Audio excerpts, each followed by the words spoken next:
All right, guys, and welcome to Dope Check episode number 78. We are back in business, and this is CDL official week. We are back this Friday. The CDL is back in business. The opening matches begin with. That does not mean there hasn't been some serious Black Ops 7 action over the last few days. Some big tournaments over the last week. $25,000 tournament. Mercules won that one. $50,000 Kaysan land. Mercules did not win that one. Lots of talking points today. Lots of drama. Gentlemen, it is very good to be back in business. Last week we had like a 3-hour show. This week probably slightly less has happened, so I'm not sure we'll get there. But next weekends we'll have had like 10 CDL matches already. There'll be plenty to talk about.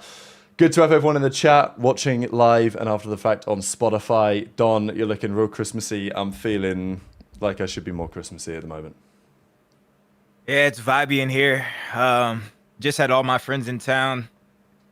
They were here for Kenny's engagement party, so I don't mind my energy. I'm happy to be here. It's just it was a long week / weekend filled of tequila and turkey and food, and I drove to Oklahoma, drove back the next day. Like I just feel like I've been doing a lot. So give me a little bit, you know. I'm here though. I'm here, and I'm happy. I'm ready to go. But yeah, the event was, the tournament, not an event. Tournament, I watched most of it. I fell asleep after game 2 in the finals. So games 3, 4, and 5, I did not see. But other than that, I literally watched every single map this tournament. So I was locked in. It's good, Listen, Trey. We're back. CDL week. Friday is going to be our first pre-show of the year. It really is Christmas. Unless you're Rab. Unless you're Rab, oh god. Yeah. Unless you're Rab, he looks like he is. He looks like he's in one of those rooms that it's gone crazy in. Yeah, room 101 or whatever. Yeah. They locked me up. They listen. locked me up in the asylum, Trey. I had too many videos. Yeah, you got out your stray jacket. Yeah. Yeah. Listen, we're back. It's an absolute pleasure. Mondays. Shout out to Elgato. New sponsorship, by the way, Rab. New sponsorship, Elgato. Also shout out Prize Picks too. We love those, Mark. We're still with Prize Picks, right? No, we're not anymore. It's all good. We'll figure that out next season, Trey. It's all good. Don't worry about that. That contract ended a little while ago. We costed too much munion. Yeah, we got too much munion. It's fine, you know. These conversations happen on the back end. Wait, but today, what's so sad about it? yeah, I mean, you know, we had a good stint. Yo, hit a rain bet. Yeah, Don's lost it, right? Yes, but today, big deal on the sponsorship for the day.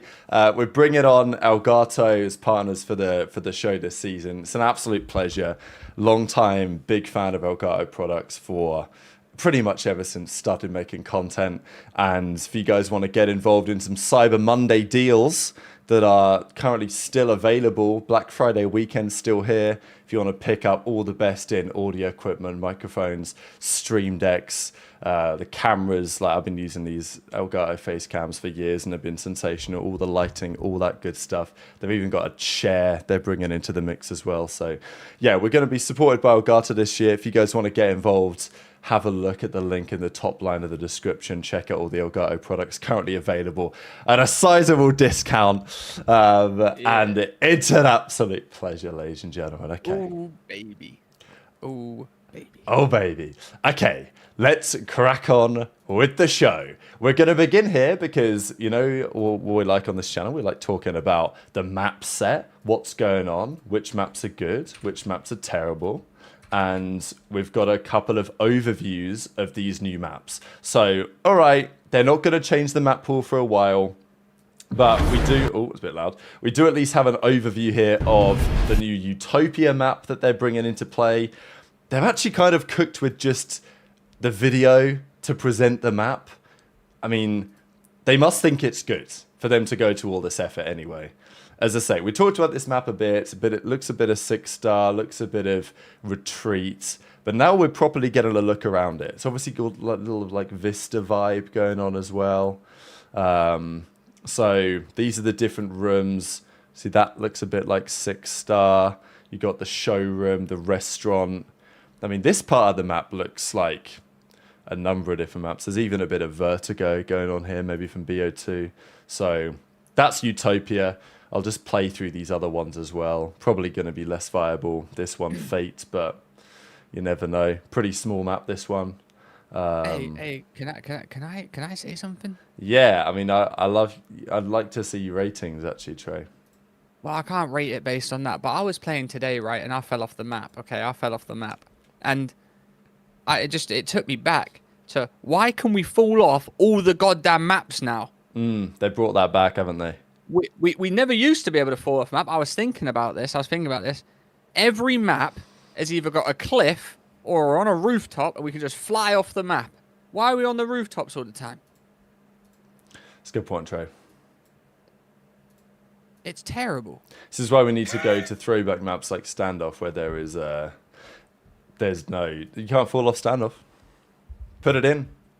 You can actually, they'll you can fall find off a way. Raid. There's probably a pothole somewhere. There's probably a pothole that I'll fall through on this. It's kind of interesting about Standoff is that they've not changed the aesthetic at all here. The other maps, they've changed the aesthetic a bit. But, yeah, the guys in the chat are saying skill issue, Trey. Listen, Paco was flying off the map, and Paco is MVP. Was he not an MVP? Former. Listen, he's one of the best movements in the game, and he's just flying off the map. Like, come on. One of the best. One of the look at all the maps. Den fly off the map. It's on. We're playing on a rooftop. All right. What's the other one? That new one coming in. Fly off the rooftop. What else can we do? What else can we? We're gonna fly off on everything. We're gonna fly everywhere. Sick of it. This done? Yeah.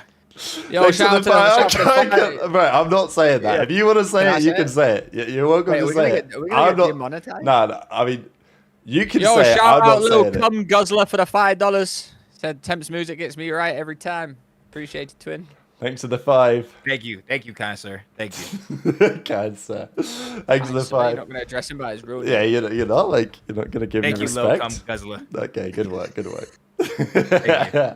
12 RL, the show's been going about 3 to 4 minutes. You are very welcome on the timing here. Also, shout out Lyman, he updated the graphics. So the bar on the 100K thing is now closer to, it's updated to where it is now. We hit 78K the other day. So we're well on the way, not far off 80,000 subs. Appreciate all the support. Viper Gaming. I will say that one. What's the purpose of out of bounds for 3 seconds that when you die for being there long? Then you die for being there long. Interesting. I mean, I guess that's the point. I think back in the day, there used to be out of bounds spots which you didn't have to jump to. You could kind of accidentally stray out and then it would let you back in. Like in the jetpack days, like in BO3, it would give you out of bounds if you were, I think maybe it did. Maybe I'm wrong. Something around that time though when they introduced it for the first time. Because back in the day, if you went out of bounds, you would just die immediately. But nowadays they've kept that, even though the only out of bounds spots are ones that you have to manually jump to. Like for example, the Hacienda one probably doesn't even need to be a thing. I mean, I have an idea. Okay. Let's stop. Let's put barriers where you can't jump off the map. It's an interesting idea. You know, let's put a barrier there so I can't jump off the map. Be great, actually. I wonder if Standoff's got any out of bounds cheese you could run. Maybe I feel like they're gonna. I'm so intrigued how they're gonna do it. You know, Bro, they destroyed the OpTic van. It's not blue anymore. Map looks the same, but it's some freaking removal van. Well, no, that was in Cold War. Yeah, but still, they should bring back the old school blue van, in my opinion. You probably can't even blow that van up. Yeah, game's washed, man. Right. Woke nonsense, in my opinion. Does this change your rating at all, Trey? Like any of this, what you've seen or no? Absolutely fucking not. But they're gassing it up. I just don't understand why we're not even considering these maps. Yeah, I would gas up my shit too if it was shit. Yeah, I mean,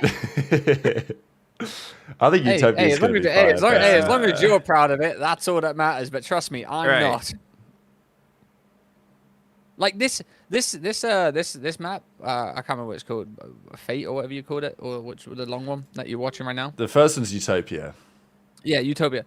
Like everything just looks so small. It does look surprisingly like this part here. Like this part looks, yeah, big-ish, but like everywhere else has just got like Yeah. everywhere else just looks tiny, like really small. And that's meant to be the big map of these Yeah. maps. And like it's big on the mini map, but then when you take a little detailed view for it all, it's all like close quarter, like Yeah, vibe. yeah. It's all like Like tight areas. yeah, like, and I'm not even talking like just like a lane. I'm talking like even like the gunfights and that. They all look like they've got like a useless pillar in there that someone could like you just fly off. Everything just looks so Start like bouncing off everything. yeah. I promise you, yeah, this map's gonna come in. Yeah, you're gonna see one of the prominent pros tweet this map's ass. You know, there was a funny moment I had yesterday. I was watching. I think it was they put on Blackheart. I think it was maybe the first map in finals. Yeah, because there was so much Yeah. time in between games. There was some Blackheart. I don't know if it was in finals or the series before, but Pac-Man was in the chat. And before the map started, I was like, "This map is just cracked, bro. Like, I don't know if the map is good because I haven't played it, like besides pubs, but I don't know if the map is that good. But like when I watch it, everyone's just bouncing everywhere. He's like, "This shit is terrible. I hate watching this shit. Everyone's just wall bouncing around the circle. But there's 8 subs out. There's like 8 subs out on the map in finals. It was crazy. I don't know. I mean, We'll I don't talk know about how that you when we guys get feel. there. Yeah, it is interesting for sure the way the meta's gone, but we can talk about the map set right about now actually because that's the next thing that's on my list. The map set got confirmed this Monday. Blackheart is in for Hardpoint. Now this game is a bit of a surprise. I think most people were expecting it to be Raid. Obviously we've talked about these maps, Don Trey, over the last couple of weeks. And here we go. So we've got triple Den, we've got triple exposure, we've got triple scar. And yeah, I think the triple exposure is interesting. As you said the whole time, Don, like it might not be great, but the pros like it. So, okay, we're running with it. Colossus is played in Hardpoint and Search. That, I don't know if that will last forever. I think that will probably be one that ends up as a bit more of a rotational map when other maps become viable. But what was interesting is that Raid was in, but only for Search, right? So no Raid Overload, and also, somewhat surprisingly, no Raid Hardpoint, right? Like Raid Hardpoint, classic map, doesn't play quite the same on this game because of the changes to the game, but also the spawns. Lots to talk about. The spawns aren't great right now for Raid Hardpoint. Doesn't play traditionally, so they've got rid of it. The pros tried Blackheart. I know that Scrap gave this take on stream, and he was basically like, Raid's so boring, you just rotate and then don't break, and then you have to rotate again, and then you don't break, and then you just rotate. And it's like, okay, yeah, but that's kind of how Hardpoint... That is what fundamental Hardpoint used to be. And Yeah. I don't think... Maybe it's less fun to play, but I think it's nice to have some sort of variation. I don't mind a bang-out map. Like, Blackheart is a bang-out, Bocage kind of insane map. I don't mind that, but also I don't want every map to be like that. It would be so tiresome, I think, Don. Yeah, I agree with you. I mean, looking at the map set, though, I mean, I do see why Raid HP isn't in. I'm just surprised. I thought, personally, Raid HP was better than Raid Search in this game. You guys heard my opinions on the Raid S&D. I feel like the sniper on Raid S&D is just insane. And I feel like it alters the way it's played. But, I mean, we haven't mentioned the GAs yet. They did come up with some way to kind of fix the sniper. You only get 2 lives with it. Once you run out your 2 lives, you can't use it anymore, or whatever the case might be. Yada yada yada. I just personally think, because was Raid S&D played yesterday? Like, I think it got vetoed every series. Like, I didn't see I don't think I saw much of it, if at all, I think really. Raid S&D got vetoed every series yesterday. So, yeah, I mean, I just feel like if it's out for Hardpoint, it should be out for Search as well. I don't mind it. Like I said, I mean, it's for sure worse in this game. And on the rest of the maps, like Exposure, I actually really enjoy watching Exposure Overload. That is a good one. Yeah, Hardpoint, it's entertaining, I guess. Not gonna say it's a great map, but it's entertaining. I mean, I get it. I get why it's in. The maps, I think the map pool is okay. It's okay. I still think it'd be very nice to get, like, you know, a good DLC map, a good something that we can add in. But I think we'll be okay just for the fact that Overload is actually good too. It's good to watch. I mean, the maps just play good on it. There's so many lanes you can wrap on Den and Exposure.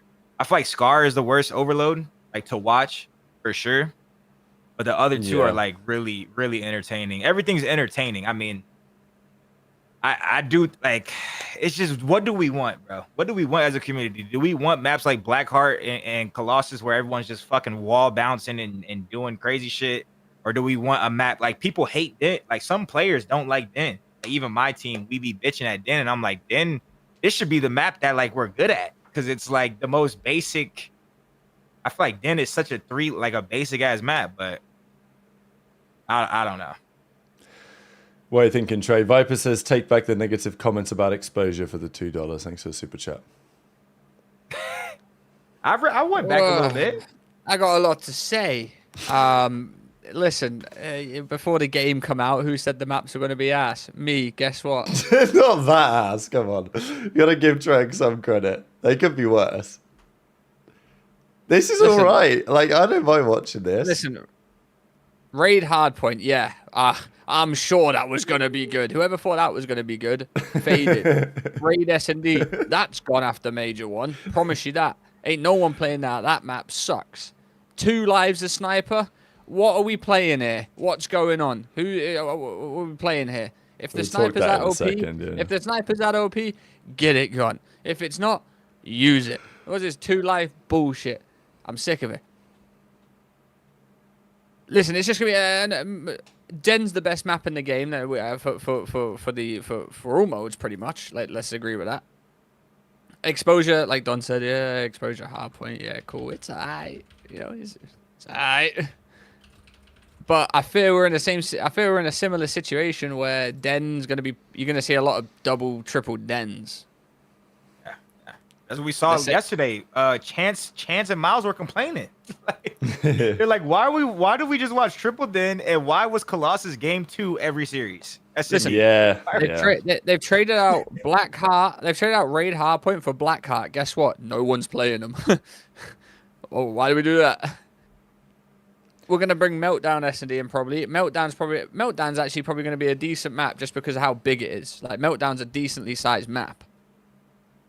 In terms of like from spawn to spawn, it's still decently sized. Yeah, People are saying we can't play Express Search because they can't figure out how to turn off the train. Well, there's a setting that says dynamic map. Well, apparently it don't work. Well, they figured out how to turn the train off in Black Ops 2. So, well, yeah. So we are 13. We are 13 years ahead, and if we can't figure that out, then I don't know what's going on because it's the same devs. Nah, it ain't the same devs, bro. Vonderhaar ain't there anymore. He's retired. He's living it up on his island. I don't mind Scar, but like I just feel like I feel like Scar is such a horrible map. Like only one bomb site is viable. Overload is like it.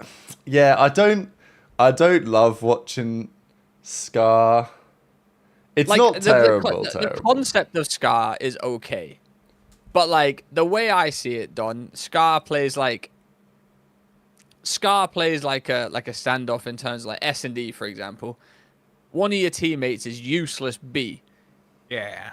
Just because he's just jiggling the bomb. That I would deem that he's just jiggling pinch. I would deem that like someone watching back alley. If someone hits it, freebie. If they don't, and then it's just a big market and top and A push out. You know, it's kind of fun to watch, boring to play, probably boring to watch by the end of Major 1 if it's just going to be like that.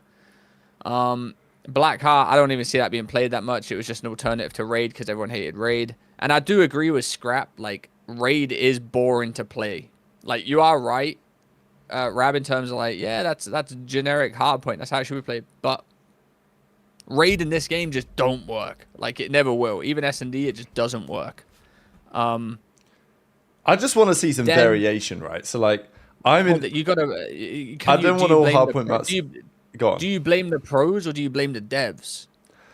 I think there's there was pretty decent variation at the start of MW3. I feel like because some people sucked at Skid Row, and then Toronto were very good at Skid Row, but they were also very good at the other maps. So there was a decent variation. But some of these maps just don't work out. Like Scar Hardpoint, for example, that ain't gonna work long term. Yeah, I just don't like, want the I feel like- decisions to be made based on whether Scrap enjoys the map or not. I don't care whether he enjoys it. Like, yeah, but I'm more interested in fundamental. Like, okay, we think Yemen might be coming back in this game, right? Now, I know for a fact what Scrap will think about Yemen. And I'm not saying that Yemen is going to work that well in this game. But Yemen was like the ultimate fucking, you've got to rotate at 35 seconds to lock down this hill. Right. Like the ultimate fundies map would play very, very different. It's still hardpoint, but it would be a radically different feel to the rest of the pool. And I'd be down for that if it works, right? Like I don't think the pros want every map to be Black Heart. It's probably not even their favorite map, but I think the point still kind of stands. I feel like Scrap I feel like just has a bad way of putting things sometimes, you know? He probably does find the map boring to play. Probably so do the other 40 pros. Slash has seen a raid variation for the longest time. I'm sure he doesn't want to play raid. And I don't feel like it's because the map's bad. I just think it's bad for this game. Slashy was actually the first guy to say it, I think. Yeah, and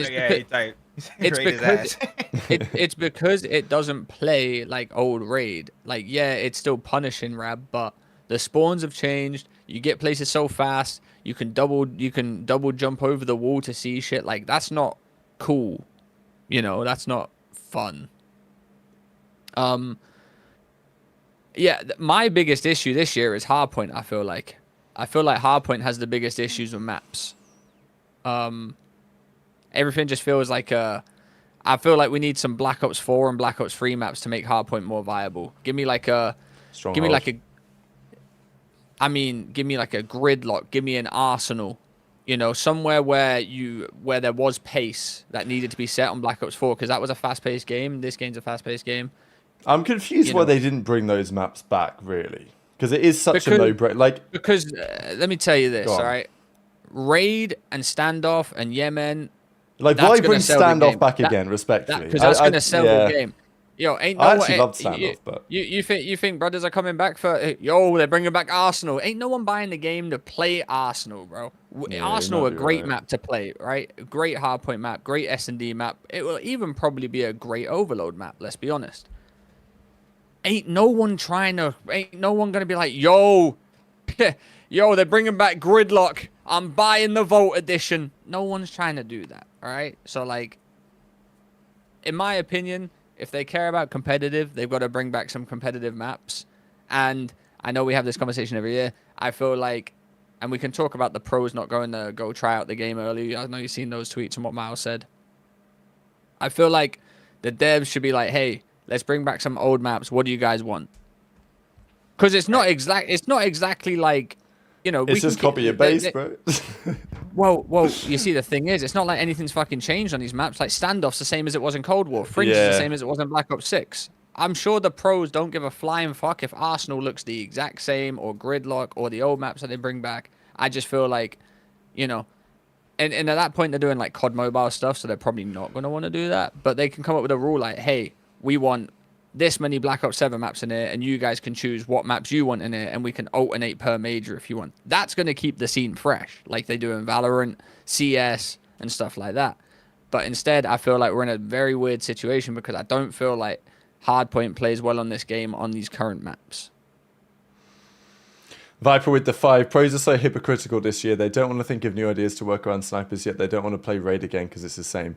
Thanks to the 5. To be fair to the pros, what I will say, they have actually thought of a way to use the snipers. Now, I know that people are going to roast this 2 lives in Search and Destroyed it, and I'm not sure I'm a massive fan of it, but it is at least a better solution than not using them entirely. So, if you guys haven't seen this over the last couple of days, Scrap revealed on stream that they've worked on a new GA where the sniper now, instead of being allowed fully or being banned fully, it's a bit of a mess, this, but I don't hate it as much as people have been roasting Scrap for this, and I get that, but actually, I don't think it's the worst idea ever. So the idea is you don't use a sniper every round because otherwise everyone just uses snipers all the time. Like I think yesterday I was watching one of the maps and it went to round 11 and the commentators were like, oh, interesting, no snipers are getting pulled out in the round 11. And it's like, well, probably they would be, but the pros have calculated They've lost their lives. Yeah, I've already lost the lives. So of course the players and the CDL are never going to know what's going on or track that, or it's never going to be a rule. But Scrap made the point that he thinks S&D with snipers is one-dimensional because everyone just has a sniper and your sniper is your opening engagement strategy. And he has a point to a degree. I don't think that should change the fact that the snipers are in the game because I think it adds more strategy and versatility with snipers in. At least you have to think. That was Shotzi's opinion. But the idea of having ways that a sniper won't be there every round is an interesting idea because it's the same in Counter-Strike where in CS there will be an AWP on the map if the CT side has enough money. If they've got loads of money, they'll probably buy 2. If they don't, they'll probably buy none. And sometimes the attackers will have one or maybe they won't. And it adds variation to the game. Not every single round is the same. Whereas in COD, with the sniper as strong as it is, you're seeing a lot of the snipers use it every round. And that's still a better viewing experience. And I still think adds more depth to search than without it. But having a system that creates more versatility, I think is interesting. And it also requires the other team to think about, okay, we've killed him twice. He's used up his 2 sniper lives, and now A-bomb's going to be free. Well, yeah, maybe his boy pulls it out. Yo, so, I lost my 2 lives, but he's got his 2. So yeah, One-Eyed John 941, just before I pass it on, with the 10 bomb. Thanks very much. The sniper rule makes no sense. If the sniper's OP, they won't die twice. If they die twice, the sniper isn't OP because they counted it. So what's the point? So yeah, I mean, Don, what do you think about this? Having like watched it play and your team. Not how it works, brother. You can have some OP. Bryce Facino won MVP with an Osa robot. He still died in the fucking tournament. Like, what the fuck? Like, we're all pro players. What are we gonna do? Just never die? Like, what the hell? Thanks for the 10 though, but I don't know. I think they're trying their best. I do think they should be able to put it away because I don't even think they were like putting it away. Like, there was one round on Colossus where Scrap, he started, he had a snipe out, he got a kill, and in the next round he's top mid with a snipe, running around with a snipe and a pistol. Like, I feel like you should be able to put it away. I don't like the idea of like starting off. I feel like the whole point we need to force this. I'm on Shotzi's side, by the way. The whole point we need to force the sniper in is for entertainment. But if we can't even put it away and then pull it out late game, like, I think it'd be cool to see someone get a blood round 11 with a sniper. We don't want to go round 11 and then no one has a sniper life to use. Like, I feel like that's kind of fucking brain dead.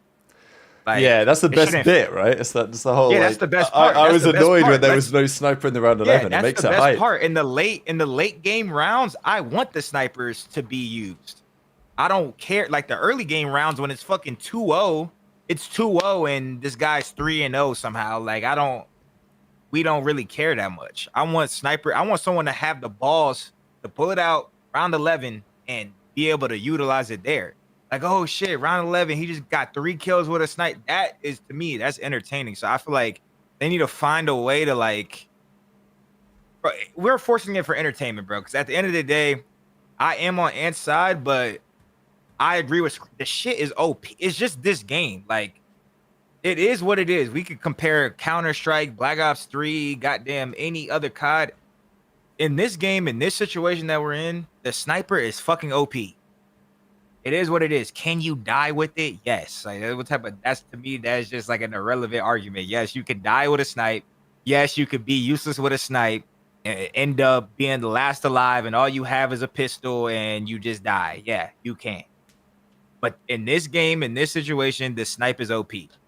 They need to find a better way. I like that they're trying, but I feel like they need to find a better way so they can use it. They should be able to use it for a round, get 3 kills, put it up. They still have the light. Like, I feel like we we need to be able to have late game sniping? Listen, the pros need to tell the league that they want sniping in, but they refuse to snipe unless something changes. Because obviously sniping wants to be in the league, everyone wants sniping in the league, but the pros are finding it hard. These GAs always suck because the pros have to go out their way to find out the best way possible, and this just sounds dumb, doesn't it? Let's be honest. It doesn't sound. It doesn't sound does, good. yeah. It don't. Yeah, it just sounds dumb. Why do the pros have to count when they fucking killed the sniper and when they've killed the other sniper 2 times? Yeah. Like this is absurd. Like it actually looks like a joke. I think the worst thing is that like the commentators, they can't even comment on it. Yeah, because it's a GA. Because it's a GA and like it's not official, so the commentators will pretend it doesn't even exist, and then everyone's confused watching, being like, "Why did he put away the snipe round 11 when he's just popped off with it last 3 rounds?" Miles, he just popped a 3-piece and died with it. So like, what about if he's left in a 1v4 snipe? Yeah, like he's obviously going to lose the round. That's a life gone. Unfortunate, you're dead. No, but that's what Scrap was saying, is like you can save it. You hide back spawn with the sniper, you save the sniper, save your life. But then everyone's watching, being like, "Why is he?" Yeah, well, exactly. It's like what? And they're all gonna go hunt the guy. Be like, "Yo, we got to get the sniper down. We got to get the sniper down. Yeah, we gotta get the orb." No, listen, that's actually if it was a feature of the game, that's fine. But because it's a GA, Dashy's last alive. Hunt him down. He's got a snipe. We got him. Oh, he's gonna do that. No, this shit's so dumb. It is so dumb. You know, I just brought up a Killer Sloss tweet because Killer Sloss, of greatest course, player at Games Man Live. He tweets out November 30th. How's the new COD? Question mark. I haven't played it yet, but from the looks of it, it reminds me of Infinite Warfare. And that game was terrible. Same recycling maps again. GA's everything. Fill me in. Listen. I read that tweet, and if Sloss heard some of the GAs that were going down, and I want to say this right now, it's not the pros' fault. The pros want sniping in. It's the game's fault and the league's fault and all that type of stuff for not sorting anything out for it. I want to say this right now. I don't blame the pros. Do I like the idea of 2 live sniping? No. But is it fair for the pros to try and figure out a way to make it work? Yes. So I don't blame the pros. Bro, Viper, they might have to put you back in the asylum, bro. Thanks for the 5. My S&D idea: make it S&D but with gun game rules. Start with pistol, you get a kill, you get SMG next round. You get 2 kills, you get an AR the round after that, and if you get 4 kills, then you get a sniper. What do you think of that, Trey? I appreciate the $5, but you've been banned. Listen. That's it. I never thought of that one. The reason I've been reason I'm so vocal about these types of things is because, well, you know, Andon too, is we've been there. Do you know how many GA chats I've been in where the dumbest ideas have popped up, but you have to kind of make them work because the game forces you to? The pros, I think the game plays better without snipers. I think every game has played better without snipers because I feel like that's just more skill in terms of what you do as a team. You know, do I want Simp collating me across the map? No. Is he going to run at me with a sword and probably do the same thing? Yeah, probably. But I would rather have a chance. But I do understand. Yeah. Listen, the fans do deserve snipers. They do. It makes the game more fun to watch, and that's what we're here for. So the league and the devs have got to come up with an idea how to make this work, i.e. no aim assist on snipers. But you got to remember... That's what Scrap said. He was like, if they take the aim assist off, then we will go free reign, use it as much as you want. But will they actually do that? Hear me out. Aim assist is not going to stop the best snipers hitting these shots. Oh, no. Fuck no. And I promise you... Scrap's still going to be crying, bro. Guaranteed. If I promise you, the snipers, there will still be some sort of rule with the snipers. Sorry. Bit sneeze. There will still be some sort of rule with the snipers because the good snipers, like there were on Black Ops 3, i.e., you know, I'll blow my own trumpet here. Me, Bance, Nagafen, Formal, all the Octane. We didn't need aim assist. We didn't need it. It was just harder to hit shots, and it was more commendable when you hit the shots. That was all it was. But in this game, I feel like it's going to be easier to hit those shots because no one's flying around in the sky like how they were. That you're on the ground and you double jump. The sniper will still be very good with no auto aim. That's why this shit is literally busted. It will be very good with no auto aim, and it has auto aim, and it has the strongest auto aim. My only idea that I could come up with is literally give him the most bare bones class of all time, and I'm talking even perks and everything too.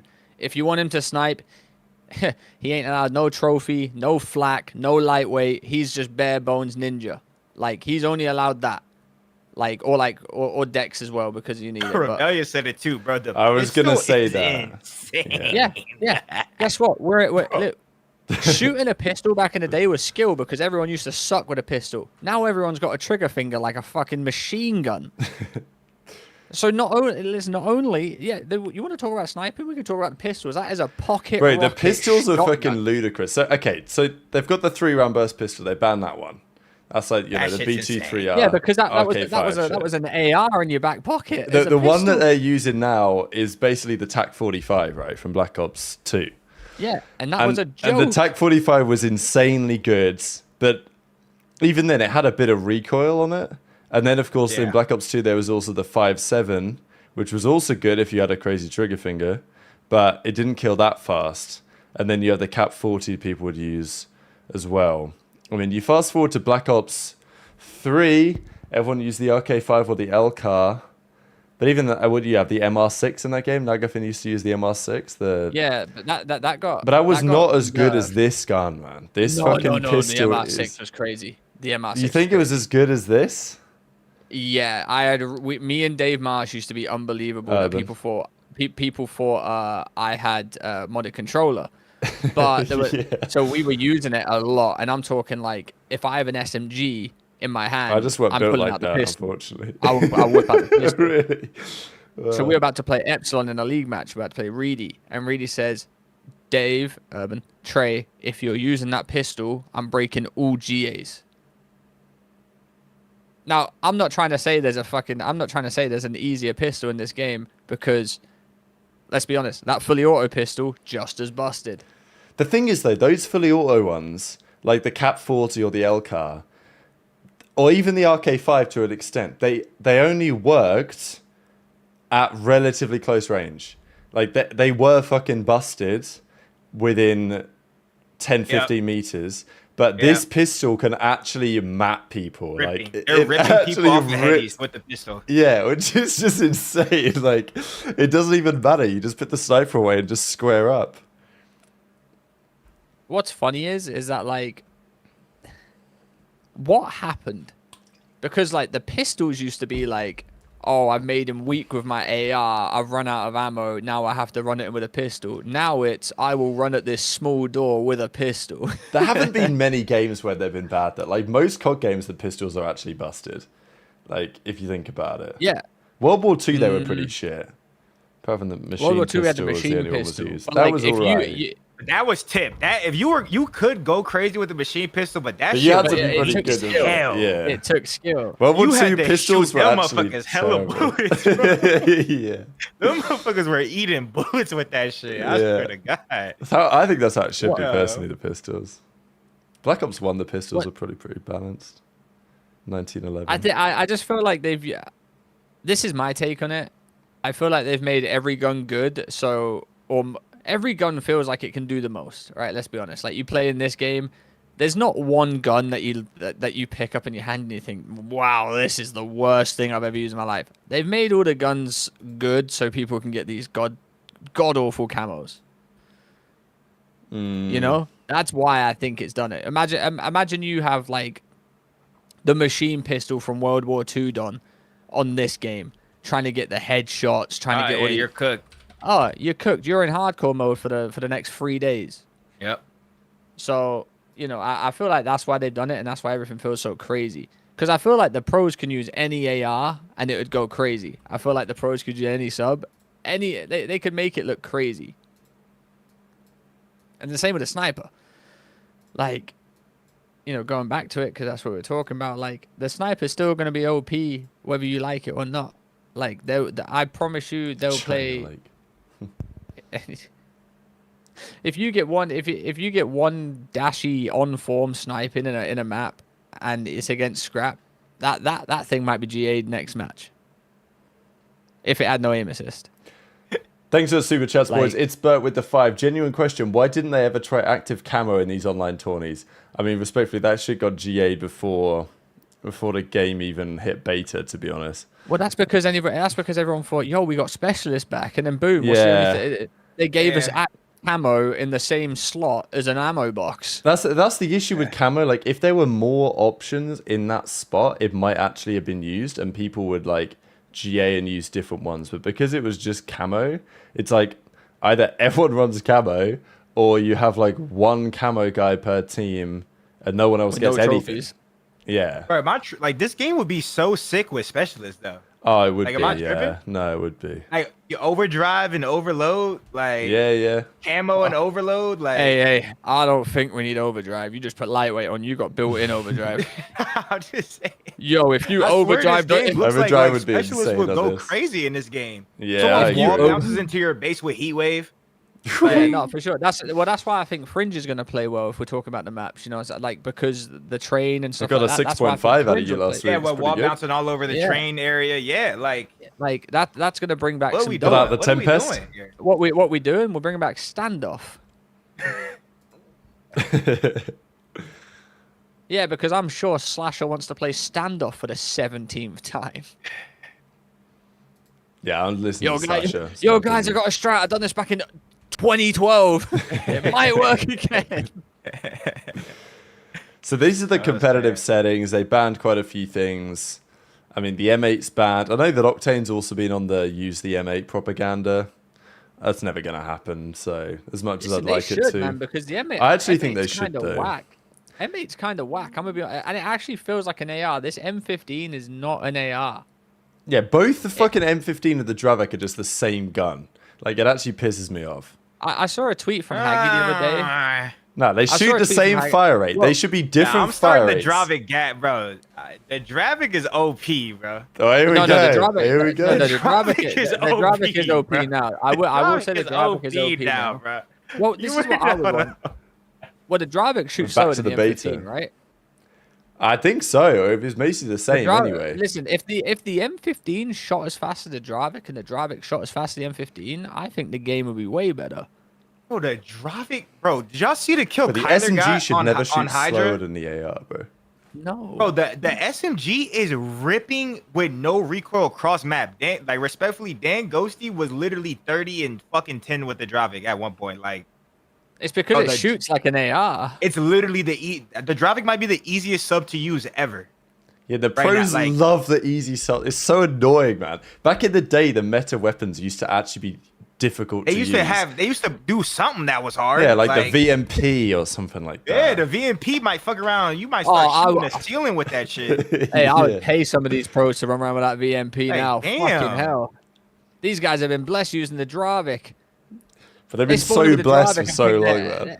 They spawn in with the Dravik and they're like, yo, I've been that guy for years. Nah, these last few the years, they're Dravik is spawning in insane. with like the Yo. Vaznev and shit. Like, it's Hey, just easy hey, mode. if there was ban and protect, I'm banning the Dravik and I'm just going rogue. Bro, Mega Typhlosion, bro. You are brain dead. The submachine gun player that won the tournament yesterday said the Dravik is OP. Mind you, their whole team had 4 of them out. And Envoy said, chill, yo. The Dravik is OP on stream in the interview. The sub that won the tournament said the Dravik is OP. I bet the Dravik online is like fucking. Bro, the Dravik is OP. I agree with Leaper. I mean, I will- wouldn't. I don't want to make them I use will anything, say- but I think the Raiden would make for a better meta. I don't know how you feel about it, but I feel like this game might be the most least satisfying game to shoot a gun on. But that is the most underwhelming thing about this game for me is Yeah, the the gunplay. guns just don't hit the same as they used to. Like, you go back to BO3, I'm going to do it again, even BO4, like, especially really, those games, every gun felt different. Like, every single AR in Black Ops 3 was a radically different type of gun. They all had their own intricacies, and yeah, it's just ain't like that anymore. Swanee was in the call today, and I was like, "Yo, What is the it with these fucking like- easy to use ass guns as well? yo, getting a kill with the Remington on Ghosts felt so nice." Oh Oh, my hell god. yeah. The thing is, the guns that we used to use were actually the challenging ones to use because they were the better guns, right? Like, it used to be that the best guns were like the Remington from Ghosts. It was not the easiest AR to use, for sure, but it was the best one if you hit your shots. So the pros used it because it would kill the quickest. Nowadays, the best fucking ARs, for whatever reason, we just gravitate towards the easy dogshit ARs. Like in Black Ops 2, what was the gun called? The M27. I don't know if anyone remembers the M27 from Black Ops 2. Yeah, it was like an ICR type weapon. Yeah, it was an ICR type AR. It was weak as fuck. It was so easy to use. The easiest gun to use. Good irons. I used to use it a lot because it was just piss easy to use. But the pros wouldn't use it because it wasn't powerful. But that was the trade-off, right? The pros would take the weapon that shot more damage but higher recoil. Whereas nowadays, the M27 is like the go-to standard AR. We just use the fucking easy shit, and it's just boring. Warzone effect. Yeah, I agree. Well, that's what I feel like this is what I felt like would have been better in like a game like this, is like, instead of the pros using the best ones out of them, just use something a little bit harder. You know, maybe like a DS20 in a different sub. But you see the thing MXR when you do, out, man. MXR. When you do things like that, then it becomes an issue because let's say like you make the subs use a different sub because the Dravik is OP, then the subs are gonna be like, nah, fuck that, and then you're gonna see 4 DS20s on the map. Yeah. And that's the issue with the newer games, is the reason the meta sucks is because all the guns are just good. And if one gun's better than the other, guess what? 4 of them use it. It's like, you want to say the game's boring, or like or the metas are boring and the pros ruin it. Like, listen, I promise you, it wouldn't be any better if the pros didn't GA anything, because they would all still be using the best shit. It's like, that's the thing. The M8 is banned. I don't think we should be banning it, but also even if it wasn't banned, it wouldn't matter. The pros wouldn't use it anyway, so it doesn't massively matter. But I do hope the meta changes as the season goes on, because I think that's the one thing that like could be better. It's because the maps as well. You got to understand, like, none of these maps are made for an M8A1. I'll be so real with you. Like, an M8 might be used on like a P1 den, but other than that, like, you're just gonna get ran through with a Dravik on that map if you use an M8 full time. It's also the movement as well. Like in Black Ops 4, the swordfish was fucking good, but outside of search and destroy kids, no one used the swordfish. Apart from like the first week of the game. Maybe it's like it got the banned Itra burst on World War II too. Yeah, the Itra as well. Or Vanguard or whatever it was. Like, there's World War II. That's insane. If there's no advanced movement, like, the burst guns are so good. But like on a game like this, like, you might as well allow it, in my opinion. Like, I don't feel like the M8 one burst like crazy either. I also feel like you'd be exposed if you ran an M8 like crazy, because it has a weird flinch too. Like, it actually has heavy flinch. Yeah, it's just frustrating when like the devs, they have actually tried. Like, they've put the M8 in the game, probably expecting or hoping the pros to use it, and it's just not happened for whatever reason. But we'll see. The thing is with this as well, the devs have to get it right day one, because otherwise the pros get their meta, they're satisfied with the meta, they don't want to change it, and we just use the Dravik and the M15 the whole year. So, you know, we'll see if that changes again. And then any other gun they get, Rab, they just say it's OP and get it going. Yeah, they just say it's OP and get it banned immediately. So that's what's going to happen with the Maddox in about 3 days' time. Oh, yeah. M8's got a nerf. Ah, fuck it. M15 still fucking I'm still running the M15. Don't want to change my classes. Like, you know, we're going to see something, I think, hopefully at some point, that changes up the meta to a certain extent. Okay, that's the state of Black Ops 7. Maybe a couple of other things to talk about on that. Also wanted to go through this. Unction, I don't know. These are average ages of the CDL. The League Unk is Slasher, 31. Look at him go. Yeah, he's Unk. He's Unk. So these are your average team ages. It's kind of, I think this is the first year in some time that they've not just kept creeping up. I feel like every year for the last few years, the average age has been going up, and every year we talk about it and say, uh-oh, there's no pipeline anymore. It's all the same players. And that's a concern, which I think is still a concern, but equally, it's not. This year, there's quite a few younger players that are coming in. The youngest team by some way is Surge, actually, which is kind of interesting. Again, it's what confuses me about having Legend on that team, given that it's not like he's got any veterans around him. But yeah, Ravens have both the youngest and the oldest player. They've got Lurks, who's only 19. It's been like, I think Joe Deceives came in when he was 8. Maybe he wasn't even 18. Maybe he was 19 when he first came in the league. He might have been 18, but it's pretty rare that we get players that coming in straight out of the challenges are like 18, 19. Like, what's Mercury's? He's got to be 21, something like that. 21, 22. I think he's 20, isn't he? I have no idea. I don't know how old none of these people are. Well, this is what you see. What's crazy is that this is what's scary about it. Is go back a couple years ago, people were saying 25 was old. It is going up though. That is for sure. Like the average age. Well, that's the scary thing. Is there's no new talent because the average is just going up and up and up. You look at this a few years ago, I guarantee it's like 22. Yeah. Like when I turned 24, you know, people were saying like, yo, got one more year, you're done. yo, and people would look at you. People would look at you and be like, yo, you're slow on the map. Like you're just getting older. Like motherfucker, I'm 24 years old. Like they're like, yo, Trey, you got to change to a main. Like you're getting up there in age. I'm 24 years old. You know, I was playing on a Vanguard team. I was the oldest on the team, and they treat me like I was a fucking granddad. When was that? 3 years ago. I was 25. That's pretty much the average of the league now. Mm-hmm. I think we've got to look at it and be like, this kind of worrying for the scene. Because ain't no one really replacing the people here.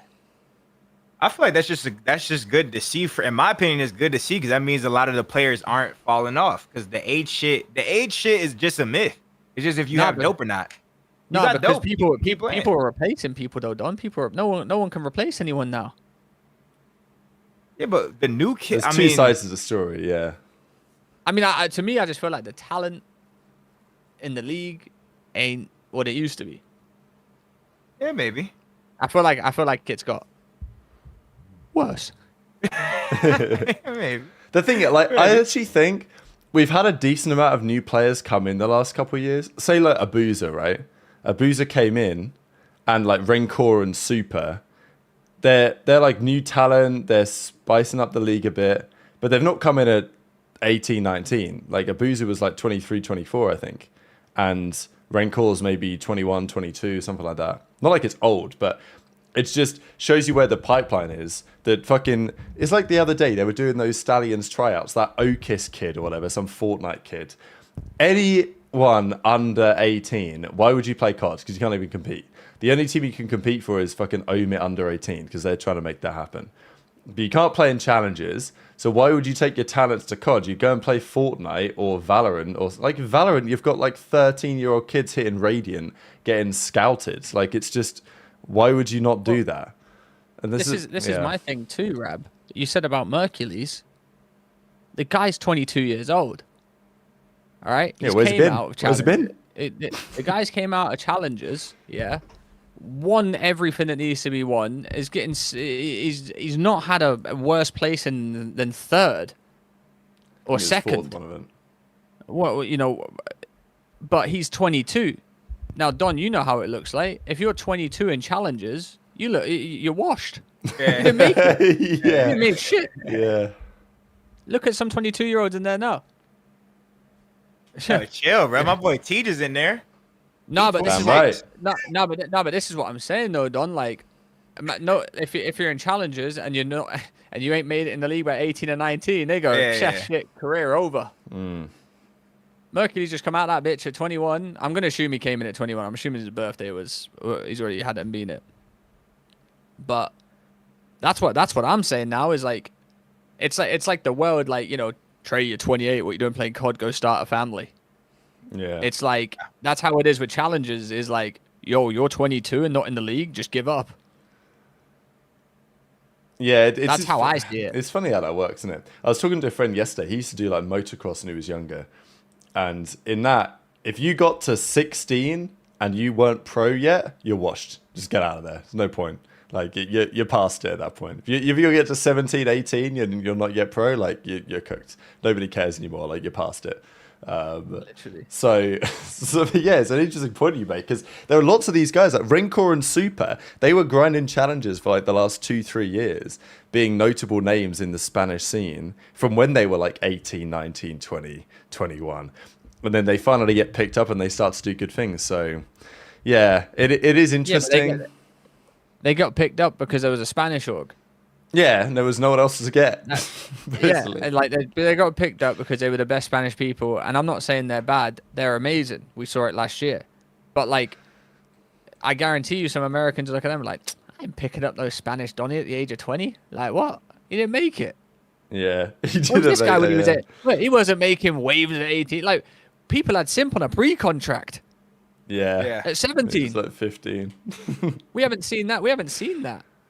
Same with Shotzi. Like when Shotzi came over, like people had him on a pre. They got Simps winning events with Tom Gravity and ASIM and all that kind of type of shit. I remember watching him on Frequency. He's already got a spot on the starting roster when that event's done. Yeah. And then now it's like, shit. Nah, I ain't picking him up. He's ass. The pipeline definitely ain't the same as it used to be because Search and Destroy scene isn't what it was. But I guess also, to some degree, it is the older players doing a better job of maintaining some longevity. Like Dashy was talking a bit about it, you know, still shooting bots, still turning up, hooping, despite being the second oldest player in the league now, Dashy, which is pretty wild, actually. But I think it's not necessary. It's bad for the scene in the long term. In the short term, it's not bad because we get to see some of the players and personalities that we know keep going. Like they're not just getting constantly churned by new talent every year.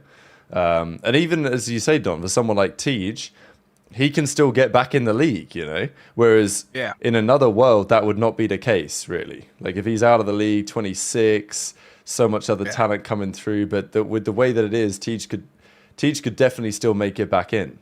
100%. And bloody Doug made. I mean, he didn't make it back in. You know what I'm saying? You go about 4 years ago, Tej sitting in challenges at 26. Yeah, they're gonna say, "Yo, when you coaching me?"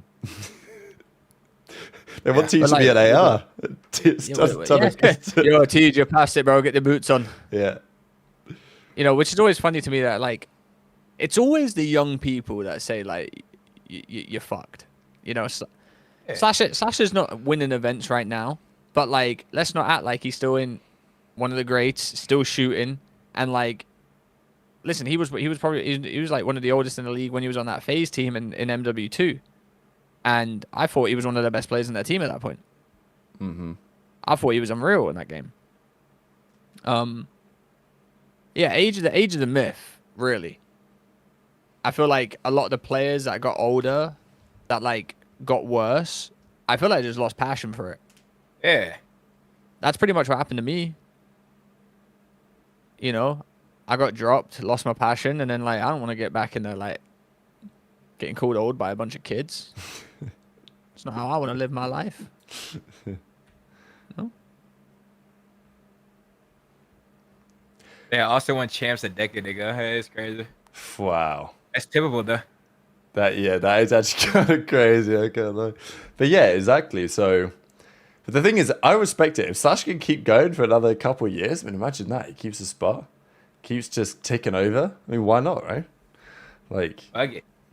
Yeah, damn right.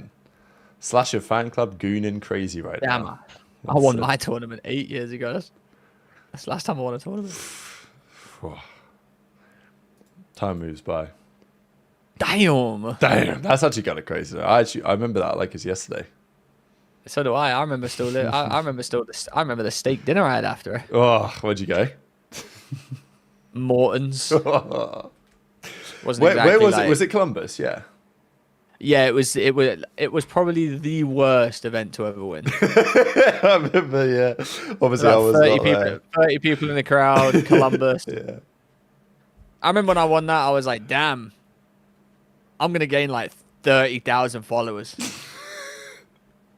I gained 1, okay? You go back a few years, Jerd would jiggle peek a corner. Well, that's 20k followers, right? Yeah. They'd be like, yo, this Jerd guy's mad. Yeah, times change, man. If you beat OpTic back then days, you had a career set for life. You just had to whack up a stream. I came back and streamed. I had like 50 viewers. I was like, yo, the pride of England's Here's the back, guys. I trophy, done like- what I needed to do. Like, where's my love? But nah, it's crazy. It's different back then. Way different. Yo, what the hell? What? The last time you won was before Brandon went pro. That's crazy. That is actually Well, crazy. You know didn't that, even- yo, you didn't know that even World War, exist. you know that World War dog meme? Like where he gets flashbacks. Well, what's crazy? Yo, you know what's crazy is now, yeah? People don't say Dashy's old. No. Yeah, they don't. Yeah. They Hey, people think that- Brandon's or I'm older than him, but Brandon's older than me. Is he I was 27 pro now? before him. I haven't heard no propaganda or PR about Dashy He's being the 26. second oldest, 26. about being the second oldest they are in the league. But when I was in there, yo, Trey's like the fourth oldest in the league. Yo, this guy's yo mad. No. But Brandon, nah, he's still that young gun. He's still young gun shooting. Dashy's Nah. still like, I don't know how he's got away with that, to be fair. But somehow he He's got a still great- has the young gun shooter propaganda. He doesn't have the The good vet PR. propaganda. Yeah. That's actually crazy. Because he still shoots. I was still shooting at 25. I don't know how he kid. didn't get that either, because he started looking crazy, bro. Y'all seen what he that boy looked clean yesterday on stream though. Yeah. That boy rewinded the clock. That boy took a trip. Mm-hmm. That's what I was saying. Because Dashy's in his Boy took a prime trip since to Benz. Turkey. I mean, but, Yeah, but okay, let's say Octane, right? Like Octane had old man tags to a degree. Like he was only getting better, but people still called him an old man. Dashy's the end, yeah. I think Dashy's the only pro that's not had the old man prop. He's just got the name. It's the marketing. Dashy. Like you can be an old man. Do you know what I'm saying? Like Shotzi will be the same when he's like 26. Yeah, 27. Shotzi will be the same. Zero old vibes, says the username. Maybe, yeah, exactly. That's what I'm saying. yo, maybe that's what it is, man. Maybe I was just Same born for in the wrong Hook. gen. Hook's got away with Yeah. it as well, to be fair. To I a feel like you degree. just got to be an OpTic. That is the cheat code, yeah. I'm noticing a pattern here that everyone that's not an OpTic here is young. Because Kenny's younger than Dashy, right? Yeah. Kenny's like a year. We're all we're literally all like this. We're all 26. We're all like Yeah, but a Kenny, couple people months say apart. Kenny's like old and washed up and like this goes past it. I mean, he's yeah, so he's just old. getting shit on right now. But yeah, he But is. Kenny- But yeah. Kenny I has the feel old like man that tax also for doesn't sure. help. Like if you're Literally, all getting of us shit are on- 1999. Literally, me, Yeah. Kenny, Teach, Kyler, Dashy. I'm also 99. Good year. Yeah, we're all 99 babies. I feel like if you are getting shit on when you're older, everyone's like, yo, this guy's Yeah, old. he's old as shit. I don't Like, think I that ever shit- got called old until now. Now that I'm not playing. When I was playing, I didn't get called old. Well, the funny thing is, the only fuckers that called me old were my teammates. Yeah, my teammates never called me old. Nah. But everyone else, like, shit. I was still young, flying. I don't know. Maybe that is what it is if you're getting shit on, you're old, says Scratch Bro. I think that might be it. No, that's 100% it. Is If you're it? 21 Yeah, and it is if you're true. 21 and getting shit on, your career's over. If you're old, As soon as Kenny got dropped, he turned 40. that's my thing though. But this is what people do, yeah? They go, Kenny's getting shit on. How was it? 26? Fucking hell. Fuck it, yo, he's getting on a bit, isn't he? Dashy's frying. I'm not going to check how old he Yeah, is. I'm not gonna look on Yo, Breaking Teej is 26 too. These guys are ancient. Get him out of the league. Get him to the Yo, retirement home. Austin just had a bad map. 31! Get him out the league! Slash a slow, slash a slow, slash a slow. Get him gone! Yo, Mercury's had a bad map. How was it? 22? Oh, nasty. getting close. He's getting Oh. close. Oh, 22. He's got one more year in him before I say he's done. His best days might be behind him. One neg event Also- from Dashy and they'll point out his age. We'll see. We'll see. That's We'll what I'm see saying. about that. Listen, I promise you. Yo, bookmark this episode, okay? If anyone on OpTic that's above the age of 24 starts getting waxed, yeah? Let's start this. They were getting old. They're getting old narrative. They're getting Luke old. starts Wait, getting Shotzi. pissed on. Ooh. So, someone said Shotzi fell asleep in the finals earlier. He's getting old. These- Getting yeah. old. Hey, maybe that was past his bedtime. What, he didn't have his milk before he played. Getting old. Oh. Beautiful work, everyone. A couple of roster things. Okay, so I know that Don, you talked about this. You were going to team with Renegade at some point. There was some talk about it. He finally formed a team. Him, Bounds, kind of like OpTic Nation. They had Neum and Kips, I think, running out the team. But now Bounds quit. He said I've had enough of that. And he's changed his mind and won't be competing in COD. So they're bringing in Raspy instead. So Good decision. that's the new team. I don't know what's going on here, Don, but it looks like a bit of a mess to me. I just found it quite funny that Bound came to COD for a few days and then decided I'm not built for this. I tip it, man. Listen, man, that was like the same because I was in like a similar situation as them. Like, hey, I literally made grand finals at Worlds in AW. I was really the fucking greatest of all time in that venue. I was frying, and then Kyler's like, yo, we can't play. Let's just go to Halo. I'm like, fuck no. I'm not finna ruin my aura. I'm not finna go to Halo and be a bot. I'm him. You know, Bound don't want to come to COD and be a bot. You know what I'm saying? It's the same mindset I have. I'm like, why am I gonna go to COD, play with people who like respectfully, like I'm him in Halo. Like I shouldn't have to even deal with this shit. He got plenty of money. He should be all good to just vibe out for a year. There's probably still some Halo tournaments you could play as well. Yeah, there's one in Birmingham, is there not? Or like one there's like I think there's one in the the Dream Hack Dream events. Hacks. I think both Dream Hacks are gonna have Halos. But then so it's just a short little intermission for some of the Halo people. But yeah, I mean, like you don't obviously looking back at it, he said Kyler won a Halo. Looking back at it, I wish I went to Halo with Kyler. Of course, I didn't know. Kyler was telling me, yo, Don, like we should go to Halo. Like when I used to play Halo when I was 10 years old, I was godlike. I'm like, Kyler, get the fuck out of my face. You were not godlike. You know, that was my mind. Imagine me, like I was 15. My ego was out of this world. Like, I'm like, what the fuck? I'm guaranteed to be on a pro COD team in 2 years. And I don't pay no rent. I'm 15. I'm just finna chill in the crib and play wagers. Like, what the fuck am I finna do? But yeah, I mean, I don't blame him for changing his mind. Like, fuck this shit. Like the people, respectfully, I was looking at the challengers rosters too. There's a lot of decent teams, bro. Like, there's a academy, like Falcons, realistically, if they're out the challengers team, like they're gonna be fighting for like top 16, top 12, like, and I'm talking about fight team. Like they're not gonna be getting that. They're gonna. They were playing Stallions the other day. They went 4-4 against Stallions, and those cats are dog shit. Especially listen. Hey, listen. All right, whoa, you want an intermission? That's what I'm saying. That Falcons Academy roster. Woo! So wait. They remind me of the team. It hit Paul X, Arcetes, Priester, King of Body. Yeah, they weren't playing bad. They weren't playing bad. I think that's the team. You hating Trey? Right they now. weren't playing bad when I was just watching them yesterday. But nah, we hate it, bro. No, that is a team, though, right? That is a team of all time. Listen, I love all those motherfuckers. I don't see that team winning. But that is the funniest team I don't think they're gonna win. The Tellerrod Bush is gonna win. I'm saying. Right. Oh yeah, we'll start the prop. Yeah. Tellerod Bush in 3, motherfucker. Come on now. Yeah, I want to see it in 5 because I like a good game 5. No. You know, you want to see it in 3 because you're a coach. I want to see it in 5. Hey, come on, man. Listen, I saw that Falcons Academy team. I know we talk about the league and stuff, but I saw that Falcons Academy team and I said, oh, 4 hours? Damn. Chris is running a sub. And I mean, listen, shout out to the Falcons. You know, hopefully the Falcons can acquire the Breaker Point podcast because they're funding challengers teams that aren't even top 3, like guaranteed. So we'd love to get some of that funding. I'd get another boost. You know what I'm saying? We'd be spreading all the Falcons prop.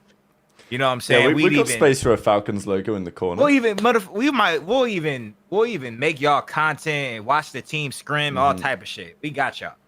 We just need that money for the put us up in the facility. We got you. I was gonna say I'll get a tattoo, but it's kind of not gonna work. Might be, yeah. It's a bit haram that I think, Trey. Yeah, I don't feel like that's a good. I don't feel like that's a good like trade off. if I said, yo, I get a tattoo with a logo, they should look at me and be like, we don't care. Yeah, actually, that'd be an insult. We don't like that. Yeah. There's no way, Steve. Wait, what's our age of our team? Tej is 26. I think Cap is young. Isn't Cap like 23? I reckon. I think they're all like so. 23. It's average CDL. Yeah, Rain Wait. The Falcons Academy roster's probably got a high age, no? Yeah. I don't know how a booty is. How old is a booty? What? That's the way you Is say that his it. name? Mate. That's how you say it. So what That's that- how I you thought you say said it. that. Yeah, It's a booty. It's not a booty. It's a booty. I mean, it probably is, but I don't know. I might thought be the that was the accent, slander name that they were calling That's him actually how last it year. is. you know It's what King I'm of saying? Booty. That's his fucking name. It might be the accent here. I thought you were it dropping the sounds like double T on the end of that one. It kind of sounds like you're calling him King of Booty. Nah, that's his name. Name's But he's King got, of a, Booty. he's got a D in there, Don. He's got a D. A booty. A booty. You know what I mean? Yeah. It's not a booty. It's a booty. Uh-huh. That's just not good prop, is it? I think Fair. a booty's like, yeah, I think you might be 24, 25 I as think well. Prolu's like 23. I don't think Prolu's that old. Nah, he's getting on a bit, isn't he? Yeah. He might be. 23. Cap is me from AW. Listen, me from AW can't be replicated. I was 15-year-old 350 prodigy, bro. 350-pound prodigy. I was Yeah. him. They just don't build them like that anymore, Don. You know- can't be built that way anymore, bro. You you can't can't be built be, that bro. way, man. It's over. You can't Oh, be. Just like they ain't just They're in- popping they're out in- like that. They ain't just turning they're up in- to lads like that There anymore. ain't Yeah. enough tournament. There ain't enough tournaments in the world like that no more to be built like that. Yeah. You gotta pay 15, some bro. rent. If you pull up one of these days, pull up Denial versus OpTic Worlds and just put me, Slasher, and Hook next to each other on the stage. We were fucking huge. Oh yeah, We were of course a that big- was like Oh big yeah, slasher no, for days. sure. We were a fucking huge team, bro. Like that's a what's different the- type of what- team. Like You know what's worse is those stages. They moved a lot back then. they moved a lot. They So did move a a, lot. when there was a big body getting up to go to the bathroom, you knew someone was going to the bathroom because that shit was Yeah. shaking. And listen, I'm not even talking because I played someone. I moved it myself.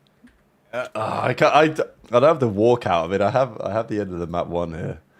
I don't have the. Tell you, bro, we were a fucking huge I don't find the team, bro. walkout, but like, yeah, it's a pretty big team to me. Me and Kyler. I was obviously way bigger than Kyler, but I'm just bigger than him. But Kyler, I was fat baby right there. Yeah, Kyler. Yeah, Kyler's looking. he's Kyler was looking, fat baby. I was fat looking a monster. little chunky in this one. Fat monster. I was just fucking too huge. Like Oh my! Wait, Slasher was big then too. Yeah, Slash is yeah, pretty Austin big was then fucking as well. humongous, bro. Wait, who's your other player? And Classic Nikki D. Nikki D Oh, was look at just the on energy, fucking bro. 80, not eating food. He Yeah. bounced us out. Nikki D was a fucking Nikki D was the skeleton of that team. Nikki D was Yeah. 115, bro. Nikki D was like 120 pounds, bro. Standing next to you three, he must have felt very out of place. Here comes Fat Baby. There he is. I already know your text chat. Yo, you want to get food? Kyler's like, yeah, get me this, and this. Austin's like, yo, get me the same, but this on top. Nick goes, I'll get water. Yeah. But the funniest shit back, I just remembered this shit. Kyler used to call everything chicken. Like he's like, I just want chicken. Like he would call steak chicken, fish chicken. He's just like any meat. Kyler would just call it chicken. Hey, Don, And I'm it's just that like, what'd you fucking eat thing today? He's said. like, chicken. It's that fucking thing you said. What did you say? If you're on the short bus, Yeah. you're godlike. Yeah. Yeah, he called everything chicken, bro. I swear on my life, bro. He That's actually why only would MC eat that's why- meat, bro. Here we That's go. why I found the MC is so walkout. fucking good. Let's fucking go. It wasn't That's really a why walkout, but that's here why we go. Celium's so fucking good, man. He just eats the basic stuff and it's done and dusted. Right, here we go. MLG Pro Circuit, circa 2015. Oh, Hell what yeah, a bro. team! Let me hit the zoom in on this. I need to go frame by frame. I don't think you need to hit a zoom in on that team. Yeah. Chill. Don't hit the zoo. Yeah. There we go. This is the best shot I've got of the Yo, denial let me My tell you, team pants, in yo, the my roster. pants were about to break. Wow. My pants were about to break. My flip flops, Yeah. my legs couldn't even go the right way. It was over with, man. It was over with. You and the Hook were moving different. That Austin year. Oh Austin my literally God. looks like a dad. Like he's about to go to the store and buy a Austin was, sick- how old was Austin right there? He might have been fucking 25 right there. he can't have been more than what? Wait, let's Me do and the Kyler were calculations. 16. He's 31 We now. were He can't have 16. been more than 21. He would have We been were 21. fresh. We were there. like a fresh. Okay, yeah, we were fresh 16. Austin was drinking beers in college and shit, not scrimming. Yeah. Austin looks like he's picking up the kids from school. He was saying Hook's got knee pads on. I think it's just the Yeah, actually, shadow. yo, Hugh looks like he's about to go fucking start skateboarding. Yeah. I love how you and Hook Nick's- have like a similar outfit on, but he's just That's got them my up in the duo. shorts. Wait, my I fucking mean, duo. Literally right the there. same fit. well, Hugh's got baggy Yo, shorts. and then I just remember too. None of us could fit our jersey, so that's why we had t-shirts. None of us could fit Love our him, Nicky D, jersey. baby. No, wait, not even Nick. No, but he just didn't wear it because no one else was wearing it. So Yeah. he's Out like, of "Fuck it, I don't need to wear it." out of solidarity, yeah, for the Yeah, boys. yeah, but me, Austin, and Kyler couldn't fit. And the dude, he didn't fucking pay for me and Kyler's flight this event. Like, bro, we No can't way. fit this jersey. What the fuck? You see OpTic all in their jerseys, all Yeah, fucking teed yeah. out of their minds. We were fucked, Yeah. bro. Mind you, those fools are like probably 25 right there. Krim? How old was Krim right there, bro? Krim's gotta be like and they're 23, similar to right? Austin, though. They would Wait, have been. Krim's like Did they like the Krim same had to age been like as Austin? 23. Yeah, Bro, 22. nah, look it up. 22, See 23. how old he is now. Because if Krim was Yeah, he 23 might- I think he's and teed, 33 now. So yeah, I think he's Okay, so- 23 there. so he was 23 and teed, and I was 15 and fucking fat, bro. That's just Wait, Krim's unfair. Like, Krim's this still is Yeah, a like it's chip. two, unfair so he's only 1 advantage. This year is older a than chip. No, Austin. is that not a chip? He's 23 and teed. I'm 15 and fat. Like, come on. Oh, that's they're a hitting chip. another zoom in. Let's go. We're getting back. Well, in there. personally, I think MOG need to be sued for letting letting these kids on the fucking on the stage. Right, this slasher posturator is unbelievable. It's actually might be the best thing I've ever seen. Yeah. That is unbelievable. Wait, Look at this guy. Screenshot this. So I need to screenshot this. Austin's aura farming right Yeah, here. that is actually sensational out of Austin's aura Austin. farming Yo, right there. He's got the Austin looks double like a- hands in the yo. pockets of the blue jeans. Wait, Austin looks like a Just gotta crack one WWE wrestler open. before he hops on the stage, like a Steve Austin type esque. Jeans and a t-shirt, just ready to slam. Just waiting for Austin to just fucking crack 2 beer cans on his head and just start going crazy. Oh, actually crying, bro. Oh, that is so good. Wow. Gotta be the CWO record for heaviest team. Oh my I god, think they there's have some teams had us Swanee beat. on the desk. I think some teams Yo. had us beat, bro. I'm not gonna lie, and that's sad. Yo, to you say. know what? Bro, my red reserve team was hilarious, bro. Oh my god. Me We got on, Trey. rated B Sport, and then you just had Joe, the skinniest guy in the world, and 3 of the biggest motherfuckers. You needed like the thin guy to round out the team. Otherwise, Yeah, it to would round out all the massiveness. Yeah. Yeah, you always need. If you had 4 massive people, it was just distraction. Yeah. Because you always the little guy always decided where you went for food because you felt bad. Yeah, that's what shocked me, Leaper. That I didn't even recognize it was Maven at first because he still had hair. I mean, his hairline was cooked. If I get to that point, Trey, you got to tell me to either head to turkey or just take it all off. You've got- Turkey, you- bro. you've- They didn't have you've that got it. technology. Yeah, back they then. didn't have the tech back then. Yeah, Rab, you've got a year. All right, lock in. I got it. Yeah. You got a year. I'll get you some fibers for you for Christmas. Yeah, Start right, upping that hairline a that's little what I bit. need. Wow, this Oh. is some like legendary footage right here. And you lot smoked him at 1. At 45, bro. We played from 7 a.m. to that. No bean. That was just 15 and Wow. 16 and cracked right there. Yeah, you're 15 years old. You don't Wait, need wait. the bean. No, but I'm still 350 pounds. I was tired. Plus, we had to win 2 best of 7s. That's cheese. 2. Fat. With these Hey. new rules, Fat- I would have had a chance. Give me 1 best of 9. Hey, Fat Trey done the same thing, but Fat Trey wasn't like fat. You know, I was tired, Oh but what my did I God. do? I tucked into a hot dog and a pizza before I played my final. Listen, they would have gave me 1 best of 9. I would have been fully dope. But this close up is crazy. I said to the refs, son. What is I this said to the camera refs, I'm angle? sat there, big boy, 290. I say, yo, ref, I need to go grab some food. How long have I got to go? You got 5 minutes. I'm like, all right, bet. I see a hot dog stand. Full fat bottle of Coke, slice of pizza, and a hot dog straight before finals. Guess what? Slammed. Wait, you got Slam? You slammed? say you slam? No, I got slammed. Oh, okay, I'm about to say, Yeah. I'm like, if you're frying off that, you're different. Yeah, but fat tray. What was I gonna eat? Some fruit? No. I starved myself on game day, even when I was huge. That was the only time I could do it. Besides that, there was no starvation. I was fully fed at all times.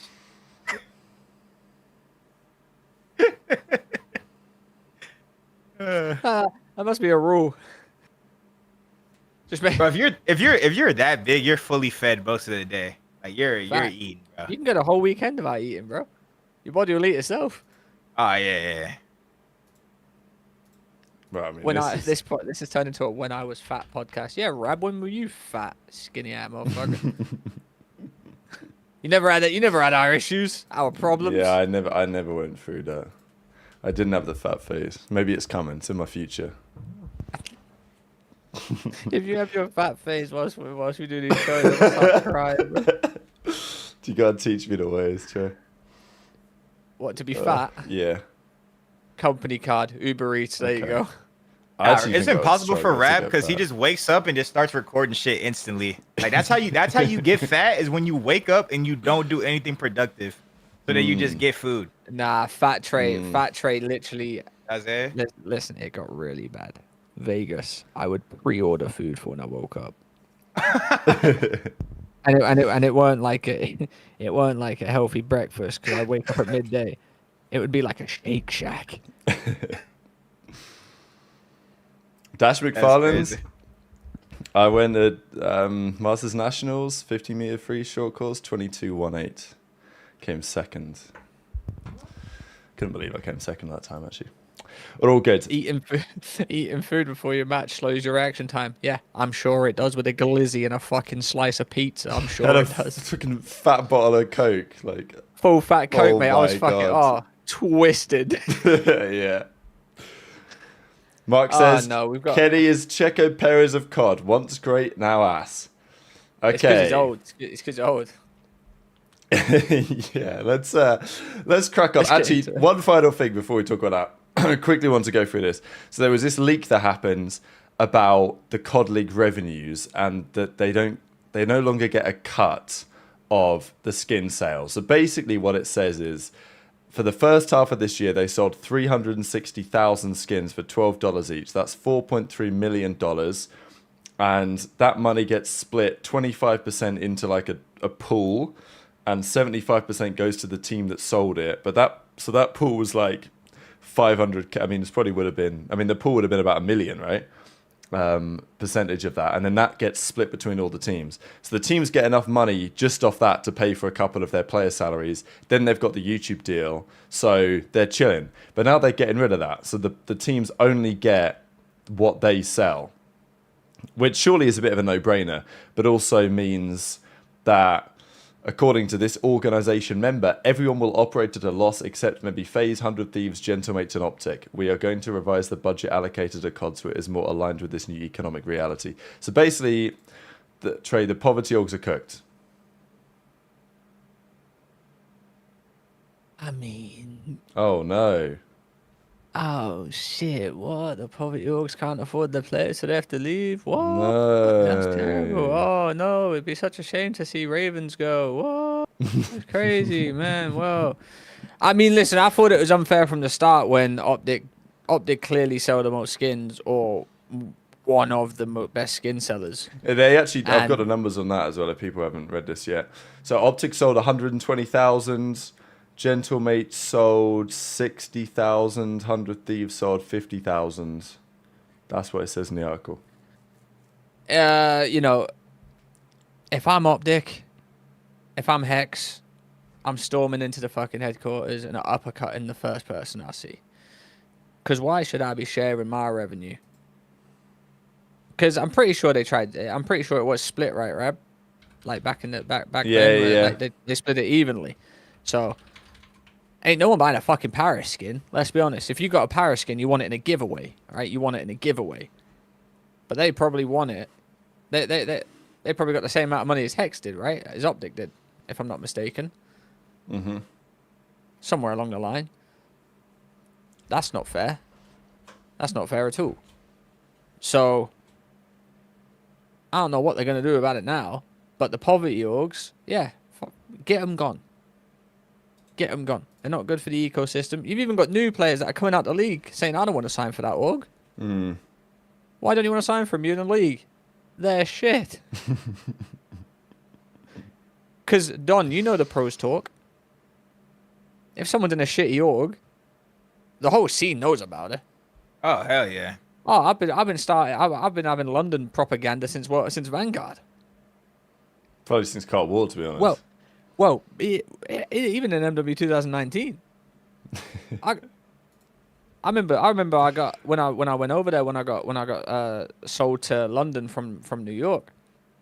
They said, oh yeah, your apartment's gonna be ready, everything like that. The manager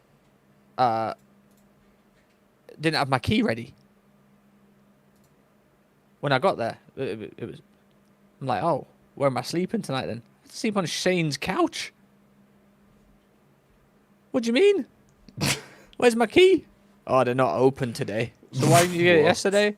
I forgot. Sound. I'm sure you did. It's a great welcome to the new team. Our new star player. Yeah, minimum wage. Oh, baby.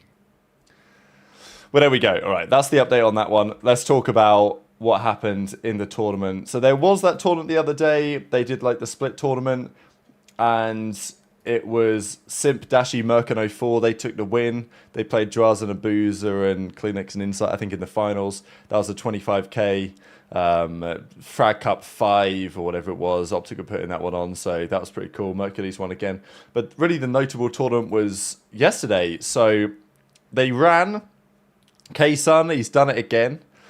50k. Now, again, there was a lot of talk about the fact that there were some delays. There were some technical issues. It is always how it's going to be.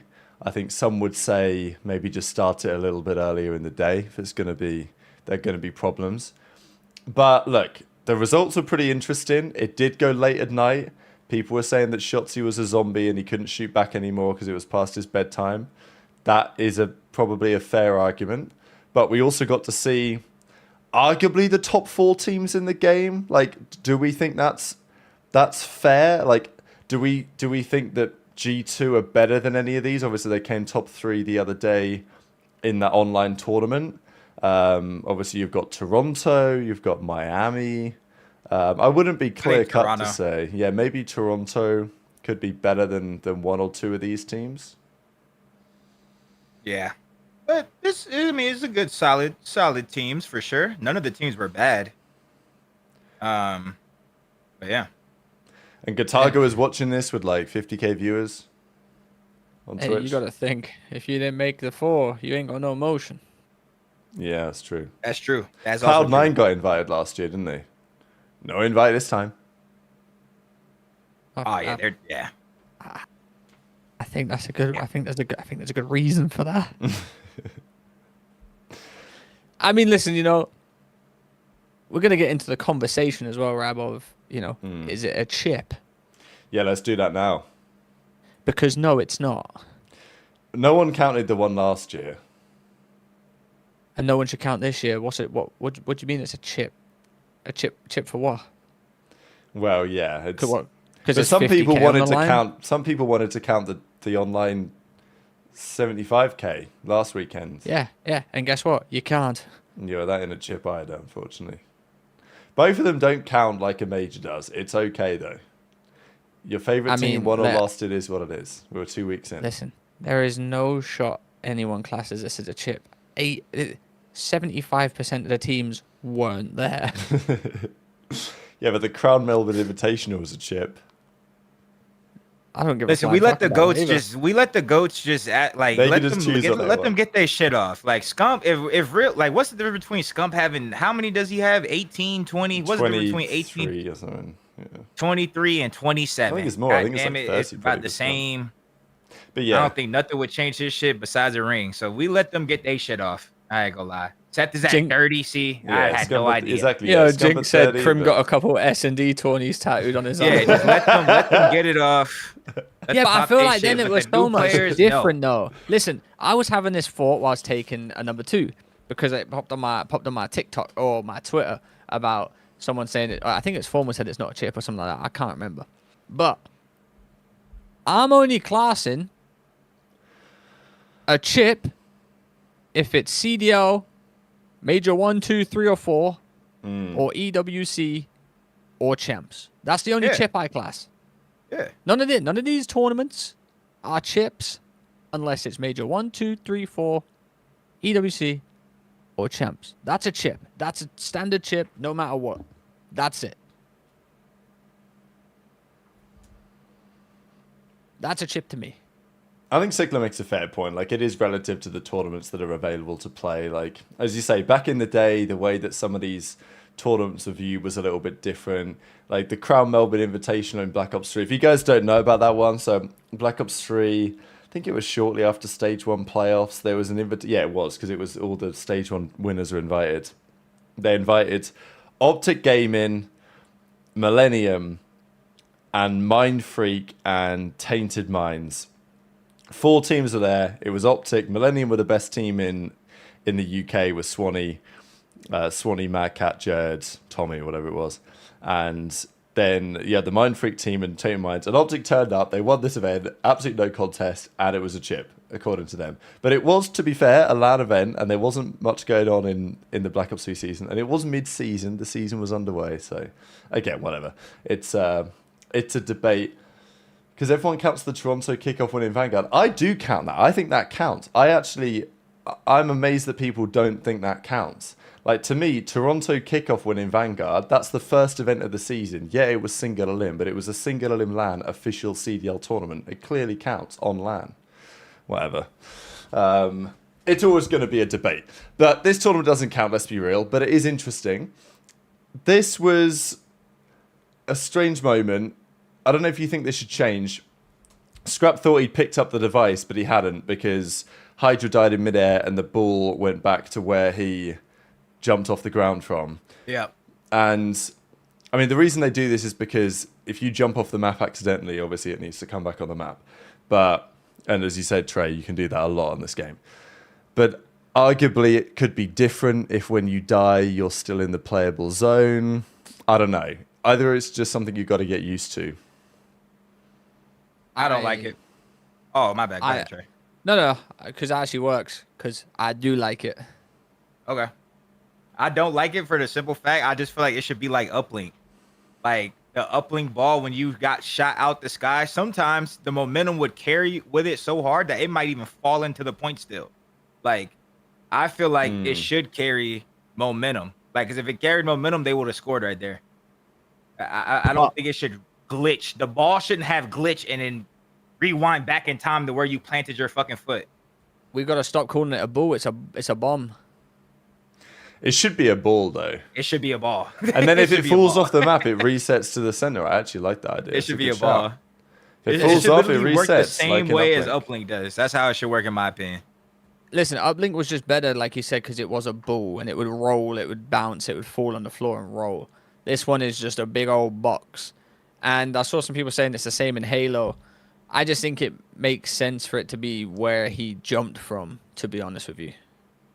Because, like you said, if it does just jump, if you do jump off the map and die, like... The ball resets, unlucky. We'll see you next round. Yeah. But, like, I don't feel like that should... I don't feel like it should do that, though. Takes more coding, though. You got to code it as a ball that can bounce and shit.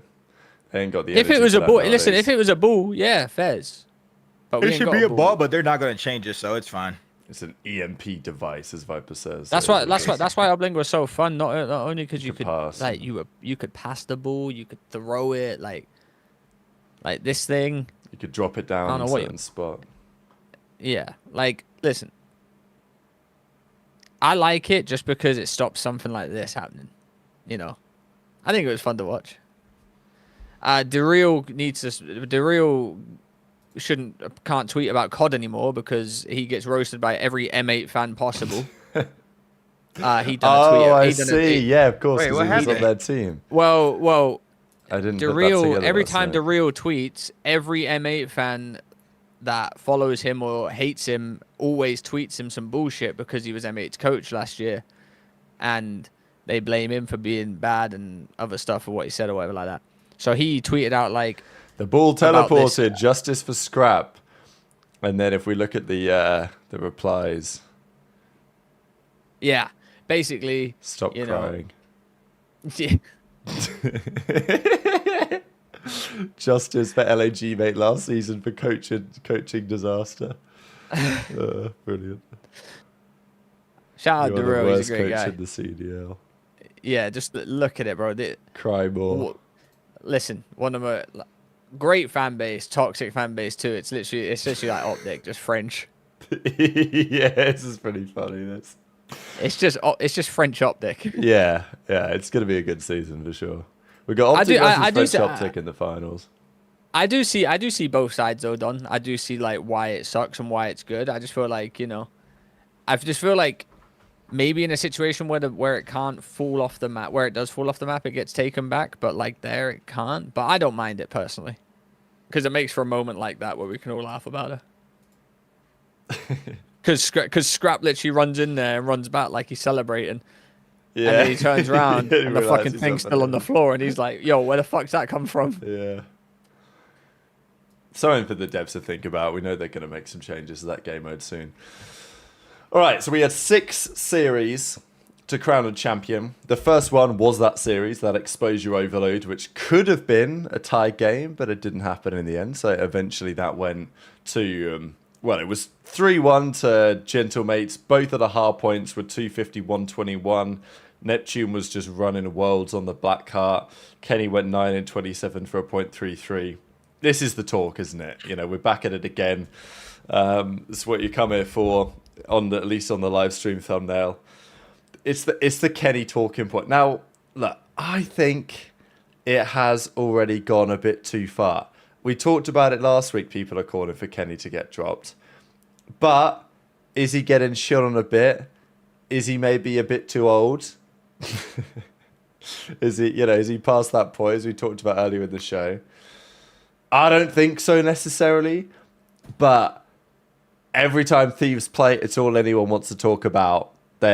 People are preying on Kenny's downfall bad, and I understand it, I guess, because people think that he was terrible last year and therefore he didn't deserve the spot. But equally, I think we could still give him a little bit of time. Anyway, Don, you were saying that maybe Kenny was a little compromised this weekend anyway. No, we won't use that. He was busy with life, engagement parties, things, and stuff like that. This shit was already planned.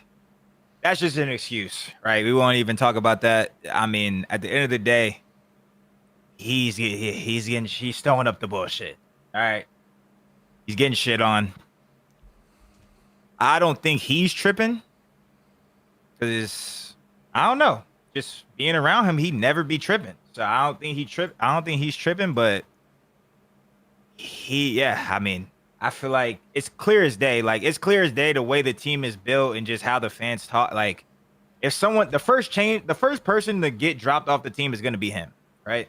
That's just the situation that if you just open up the screen, you open your eyes, clearly, if he is going 9 and 30, he's going to get dropped. He's going to be the first one to drop. You're not dropping a BZ. They were actually, his whole team was at the night before. They didn't go, they weren't there, not yesterday, but whatever, Friday, first, like some little dinner, some little chill shit. And Envoy was there. And I was like, damn, they still fuck with Envoy. Like, Envoy's cool. They didn't want to drop Envoy, but they still dropped Envoy for a BZ. So that shows you, like, they fuck with Envoy, but they just know a BZ is him. He's not going nowhere. You know what I'm saying? So it's just like, the situation is, if Kenny plays like shit, he's gonna be the one to go. There was no Dan Ghosty there. No Dan Ghosty, no. Nah, Dan Ghosty wasn't there. Okay, I'm surprised. Dan Ghosty wasn't there. It was just family, friends, and a few of the Thieves guys. But yeah, I mean, he's getting shit on. I don't know what else to say. Like, if he doesn't stop getting shit on, he's gonna get dropped. Like, I don't want him to get dropped, and I want them to do good. We talked about it in multiple shows, but obviously more people need to tune into the show, because then maybe the fans will be more chill. You know what I'm saying? We predicted, hey, this team, or at least I did, this team is not going to be some dominant force of nature off the rip. They're going to have to learn how to play with each other. They don't have a. Let's be realistic. Scrappy and Hydra, they're two of the top 5 players in the league. They're also two, especially Hydra, two of the biggest kill whores in COD history. You also have Kenny, who got in the hill and M'd up 3, which was like the first time ever. Before that, Kenny used to average 20 seconds a game. Like I said, they're gonna have to figure some shit out with the play styles and things of that nature. That's the thing with Dan Ghosty, man. Say what you want, he gets in the hill. Dan Ghosty and Envoy led the league in OBJ stats last year. Like they led the league. Like they're clearly useful players. They're clearly good players. You know what I'm saying? People were roasting them way too bad at the end of last season on Envoy and Ghosty, I thought. I know that they did have their fair share of stinkers, but like, people think those guys are. I think people do rate Ghosty. The amount of people I see say like, "Oh, Envoy's dog shit. This guy is awful." I'm like, "Oh my god, you just don't." People just always don't call Envoy dog shit. Even like every season, Envoy is like a top player. They still call him dog shit. It's like been every year. Like every game, someone calls Envoy dog shit at some point. Because he's gonna have a dog shit event. He's gonna have a dog shit weekend. That's okay. But most of the other weekends, he'll Envoy is a champion. He's a world champion. Regardless, this is a good team. I mean, they lost to 2 good teams. But yeah, I mean, Kenny for sure needs to play better, especially by the matches. Because like guys, I've been there with Thieves. Thieves put pressure like really hard. Like they want to win. And Nate Shots, I feel like they're probably under more pressure this year than last year because in Nate Shots' mind, he knows there's a very high possibility that he only has Hydra and Scrap for this one last year. They're free. Yeah. They have to capitalize on this window this year. So that's why I'm just like, I am worried. I am a little worried now. I'm in my worry zone. I'm worried a little bit.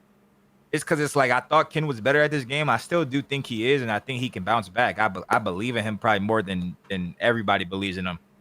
But at the same time, he's getting doodled on, and he will be the first one gone. Like if he doesn't step up, and that's just being realistic. I just still think it's too early to like have exactly that convo yet. Like the league literally hasn't started yet, but. What do you think, Trey? Because I mean, you're not like obviously we're not wrong. Kenny is getting like twerked on in these tournaments, and if that continues, then obviously it can't last forever. I mean, we've got this. I'll go through some other series as well. I mean, to be fair though, Rab, we are making out like the league starts in the next month. It starts in 5 days. It starts in 5 days. But there's no official game. Everyone's at 0 points. Look, you know? I looked at their schedule too. Pull up their schedule. They play FaZe first, actually. They're like first 3 matches. They can start off 1 and 2 like easily. Like they can easily have a bad start, and then this is my thing about this team. Right now, it's not good enough to just beat the bad teams either. Yeah. They can lose to a bad team right now. They haven't quite, like Don said, they haven't figured out how to play with each other, and that's fine. But I feel like you've upgraded the players, but not the roles. Yeah, like you said, Envoy, Ghosty. You're guaranteed hill time. Scrap and Hydra can go fucking nuts. That's what they're best at. That's where the roads are the best. What they've done now is they've picked up, really good talent, but they haven't filled the shoes of the other two of playing the hill time. Kenny's new to the hill time, like Don said. Kenny used to be the guy that used to be in your face 24/7, like World War II, Black Ops. You know what I'm saying? All those times, Kenny was like the Hydra. He was a kill whore.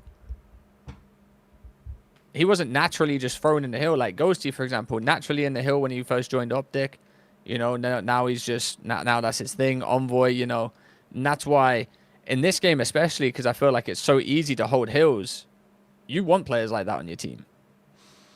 I'm not chalking up the LA FaZe roster at all. They're too talented. But right now, no one's chalking them up.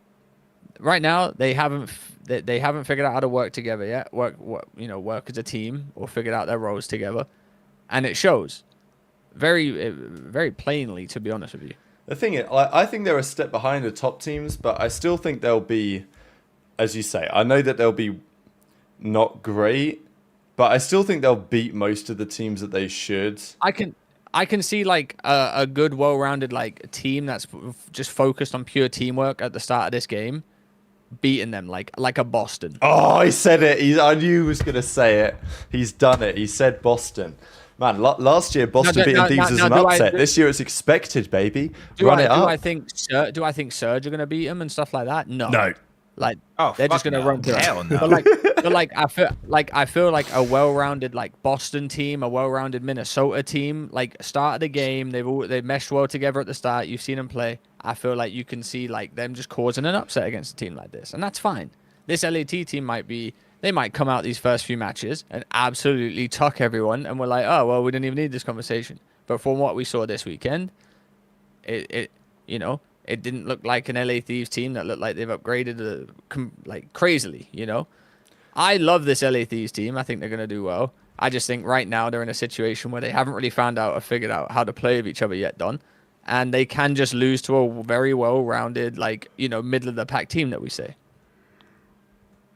I agree. I think this team, it will be good. They have such good players, and, like, they'll be good. I'm just looking at it from overall nature. They're all like, I feel like the players have to be like seeing like what like you're gonna open your mentions up. Like whenever I used to open my mentions up and I got fucking costed, I'm seeing everyone in my mentions cook my teammates. Like Scraps' mentions is probably, why is Kenny on the team? Why'd you drop this like yeah. I'm just saying, and then look at their schedule.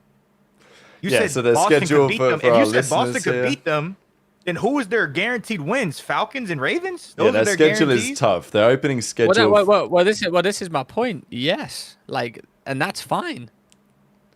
But if they lose, if they go 2-5, yeah, but look at. Yeah, but no, it's not fine. No, insane. it's not fine. I'm saying it's fine from this perspective of like me looking at it like, yes, I believe they can lose to those other teams on there and beat those two teams. But they could also come out and smoke everyone else. That's the team that they are right now. So Thieves is opening games for the audio listeners. They play FaZe and Falcons first weekend. Then they play Gentlemates, then Toronto, then OpTic, then Boston, then Ravens. So like you already said it, Don. Yeah, the 4 of the first 5 are tough. They could start off 1 and 2, and I look at that and think, yeah, they could. Yeah, they can start off 1 and 2. I'm just saying from the pressure, like I'm seeing like the literal whole chat watching the stream is just cut. Like I just feel like it's the same thing how OpTic said it last year. Like Ant didn't want to drop Skies because he's just looking at his phone and he's feeling pressure from the fan. Like that is gonna get you. That's gonna accelerate the process. Where like realistically, just like even Envoy said it yesterday on the stream when he was getting interviewed. Major 1 in the grand scheme of the season does not fucking matter at all. FaZe won Major 1 and 2 last year, and their whole team blew the fuck up. Mm-hmm. Major 1 does not matter in the grand scheme of things, like of the whole season. Champs and EWC is what matters the most. It's just if you're just going through it every day, feeling the pressure from losing, and I'm looking at Twitter, and then I'm getting tagged at Breaking Point. Shit, I think I played good today. Let me check my stats. I checked my stats. I got a 1.3 in Kenny's 9-27 game 4, and we lost. Like, you know what I'm saying? Your teammates are gonna start scrap is gonna start thinking, God damn, my teammate throwing up the bullshit. Boo ba doo ba doo ba boo. Like, I'm just saying, I want them to do good. I want them to make that sound obviously fry. I'm rooting for them. I'm just saying.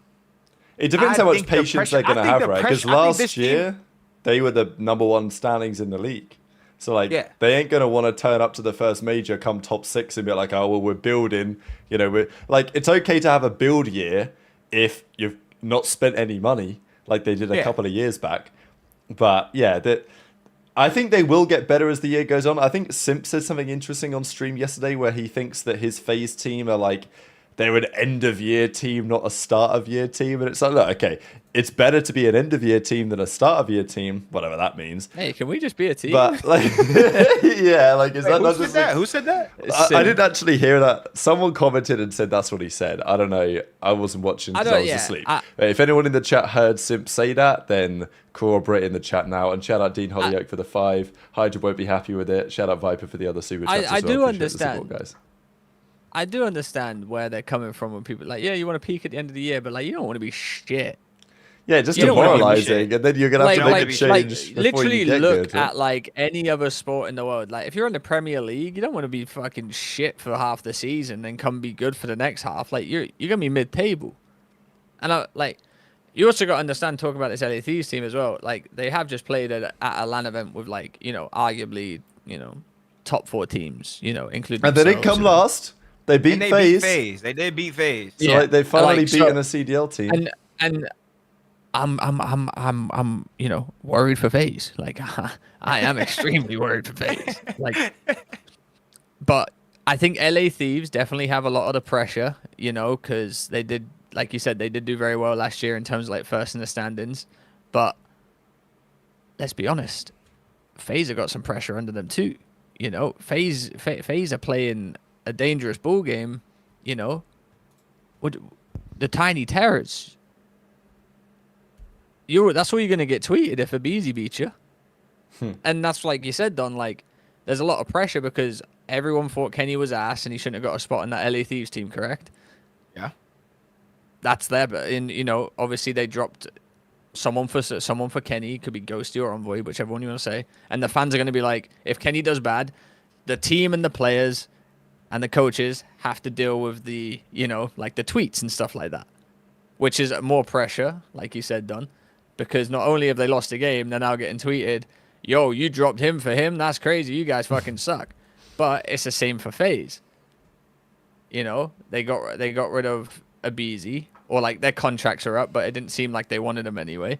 Same with Cell, because they all managed to go somewhere else, and it didn't seem like they were fighting for it. They're fighting the same thing.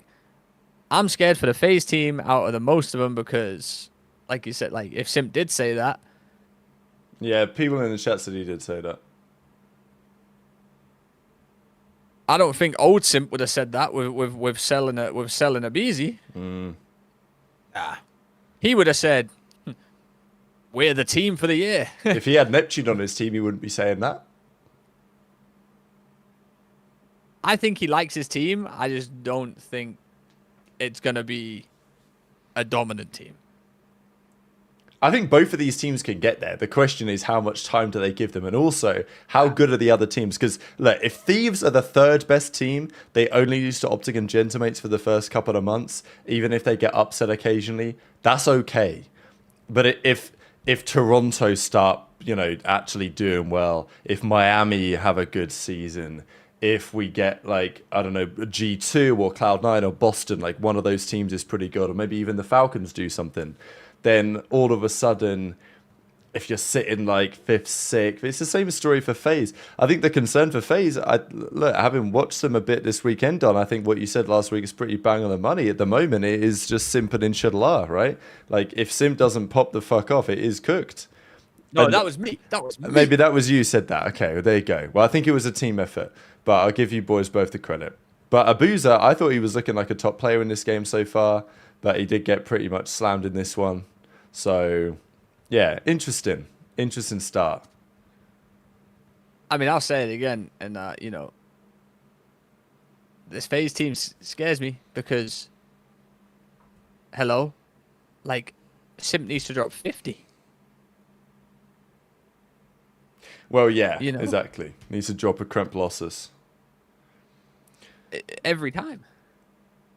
The other guys are saying, if you're going to drop Ken, who do you drop him for? That's too early. Way too early. I know, that's what I thought. But Viper did drop the 2 bombs, so I thought I'd shout out. I'd love to give you an answer for that, but it's way too early because we don't know who's good. We don't know who's bad. We don't know what talents in challenges that's coming up. And listen, let's just see how this first weekend goes for him. We'll do it collectively as a dope check too. Kenny for Ocus. Listen, we'll do it as a collective too and see what happens. But if he gets shit on for the first weekend, I don't think they make a change before Major 1. I don't think like that's even a thing. But it's the conversation to have if things do go like that. But we could also see many teams get shit on. Like their first game is against them. So exciting season, man. Exciting season. All right. So on the other side of things, we had OpTic Texas. They have looked like the best team in the game. It was a tight one against Gentlemates in the finals of the 75K. They turn up against FaZe, piss on them bad. So, yeah, this is pretty rough. The den, I mean, it was a triple den.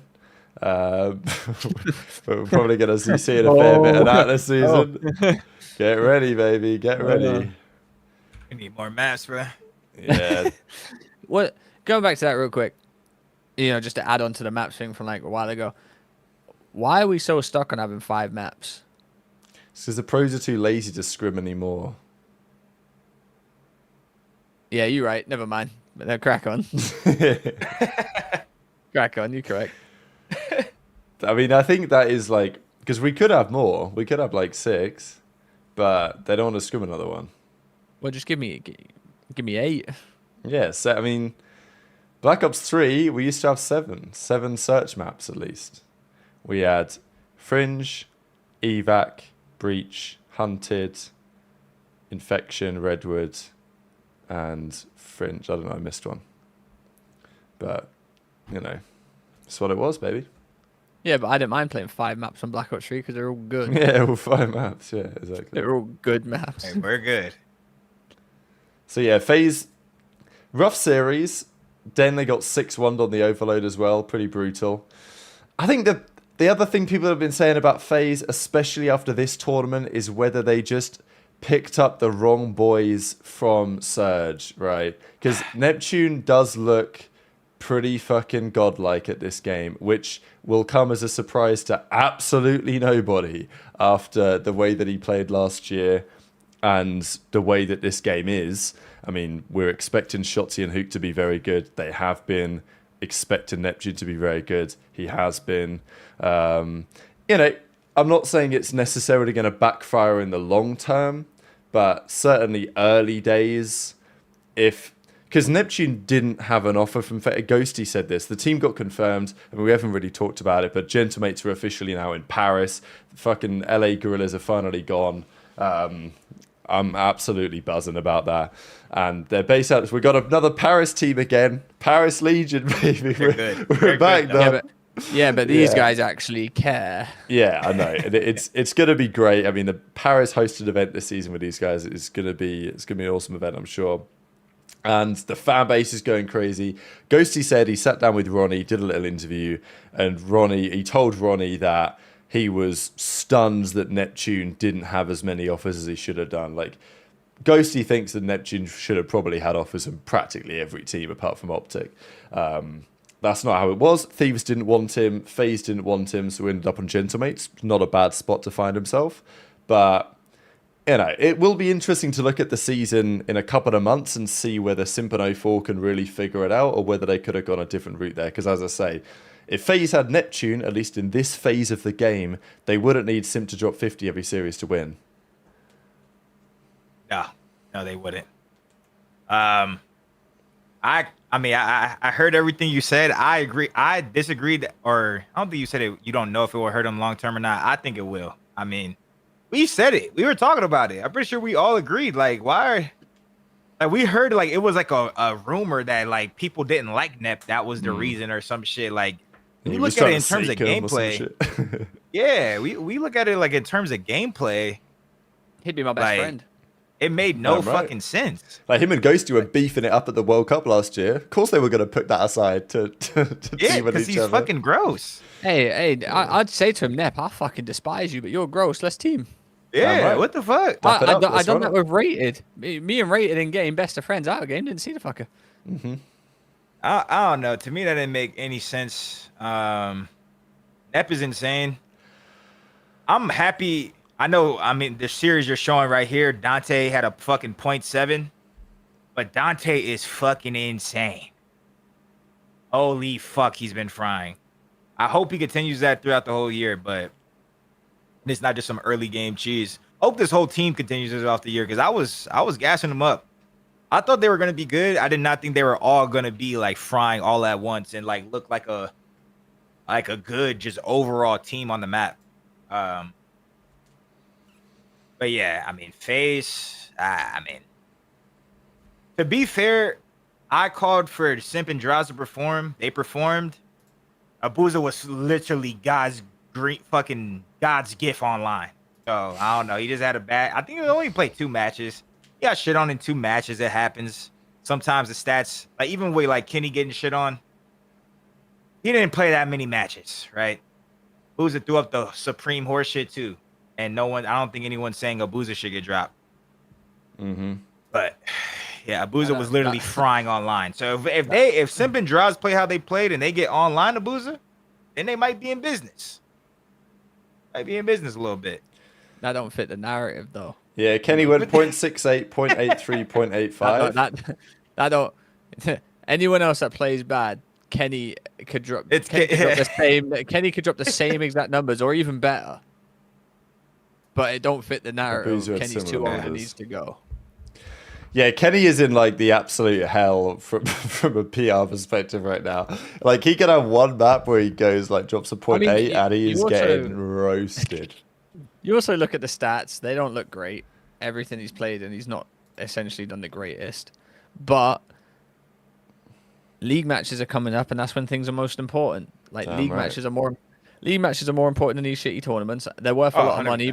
But listen, let's be honest. We all love Munyon, but they don't give a fuck about the Munyon when they can get 10 CDL points. A lot of these players would trade $5,000 for 10 CDL points, and so would I. Champs, baby. You know, that's the main thing here. So listen, if we start getting tucked in the league matches, conversations need to be had. But right now, fuck it. I mean, Shotzi's obviously, he's past his best, isn't he? After a couple stinkers yesterday. How old is he? Let me check this. Oh, check that age up there. Let me check that age real quick. So yeah, it was interesting. Yeah, Shotzi's 24 now. I know. Oh. Guess what? Hey, when I turned 24, they told me to run an AR. There you Shotzi, go. You've got your times are coming. Your time is coming. So yeah, it was an interesting one for Shotzi. Obviously, look, the tournament did run extremely late. He started off the tourney dropping a 1.5 against FaZe. He then dropped a 1 flat against Gentlemates. Obviously, there were delays and everything like that. So, look, congratulations to Gentlemates, deserving champions. First LAN event. I mean, it's not really an event, it's a tournament. But it was still a chip. Ghosty dropped, well, not a chip, you know what I mean. Ghosty drops 102 in the finals. Neptune drops 103. They were looking like, Sibs looked really good. Envoy, yeah, I'm impressed. Don, I'll give you a gas. I thought this Gentlemates team was going to be good, but I had my concerns. I didn't think they were going to be quite as good as they turned out to be. But it makes sense, right? Like, they've got a lot of star power. Ghosty's been individually better than I thought he'd be, I think. I expected Sib and Neptune to be good, but Ghosty's been like really, really solid. I think that's been a key difference maker for them. Like, still, give it 6 months. We'll see where we're at in terms of if at some point they're going to have a bad stint. Obviously, the league's not even started yet, so who knows how they play when the league starts. But the point is, at some point, they're going to have a bit of a slump. How they manage that slump, to me, is going to determine whether this team is going to be a threat come the end of the season. OpTic, I think people are still probably going to say they're the best team. But just because Shotzi was like so, like, not at the races, like he was, I don't know if it's just excuses but it felt like he was half asleep / just wanted to go home. Tell you. Maybe he's sober. just not. That boy. He's just, yeah, there you go. That's a good point, actually. Bro, listen, bro. I'm going to keep it a whole 100. There's the same shit I said about AW Worlds, bro. If you are a pro player and you are not T, and it is 7, 8, 9 p.m., it was hella late. It got to 1 a.m. when it's finished. Bro, 1 a.m., no tea? No cup of tea? Nice cup of tea, Boost? It's over with. What the fuck? You better go in the bathroom and go crazy. Cause you know damn well that boy Travi, that boy eyes like it. He is 1 a.m. He been up at 1 a.m. this whole month. He turned, baby. Y'all trip. I'm telling you. And the only reason why I give him the benefit of doubt is because I know for a fact he not on that shit. He for sure was legit tired. Now, see, Brandon that nigga was shooting. He wasn't tired. Yeah, Brandon was shooting. His whole team wasn't tired. But but Ant was tired for sure. Yeah, interesting, isn't it? It's interesting. Motherfuckers gotta get their nice cup of tea. So I'm telling you, it's 1 a.m. Yeah. If the events were at 1 a.m., 5 a.m., you would see completely different winners. You would start seeing that cup of tea take off at 5 a.m. You see the real tea drinkers out there. All I'm saying is when Shotzi got back to that hotel room, I know he was tucked to sleep. Nep was still watching TV at 6 a.m. Nigga, Nep was watching the VOD. He was like, yo, I was fucking turning on him right here. He was texting he was texting group chat. No one was replying. And he's like, why is no one replying to me? Because they were asleep too.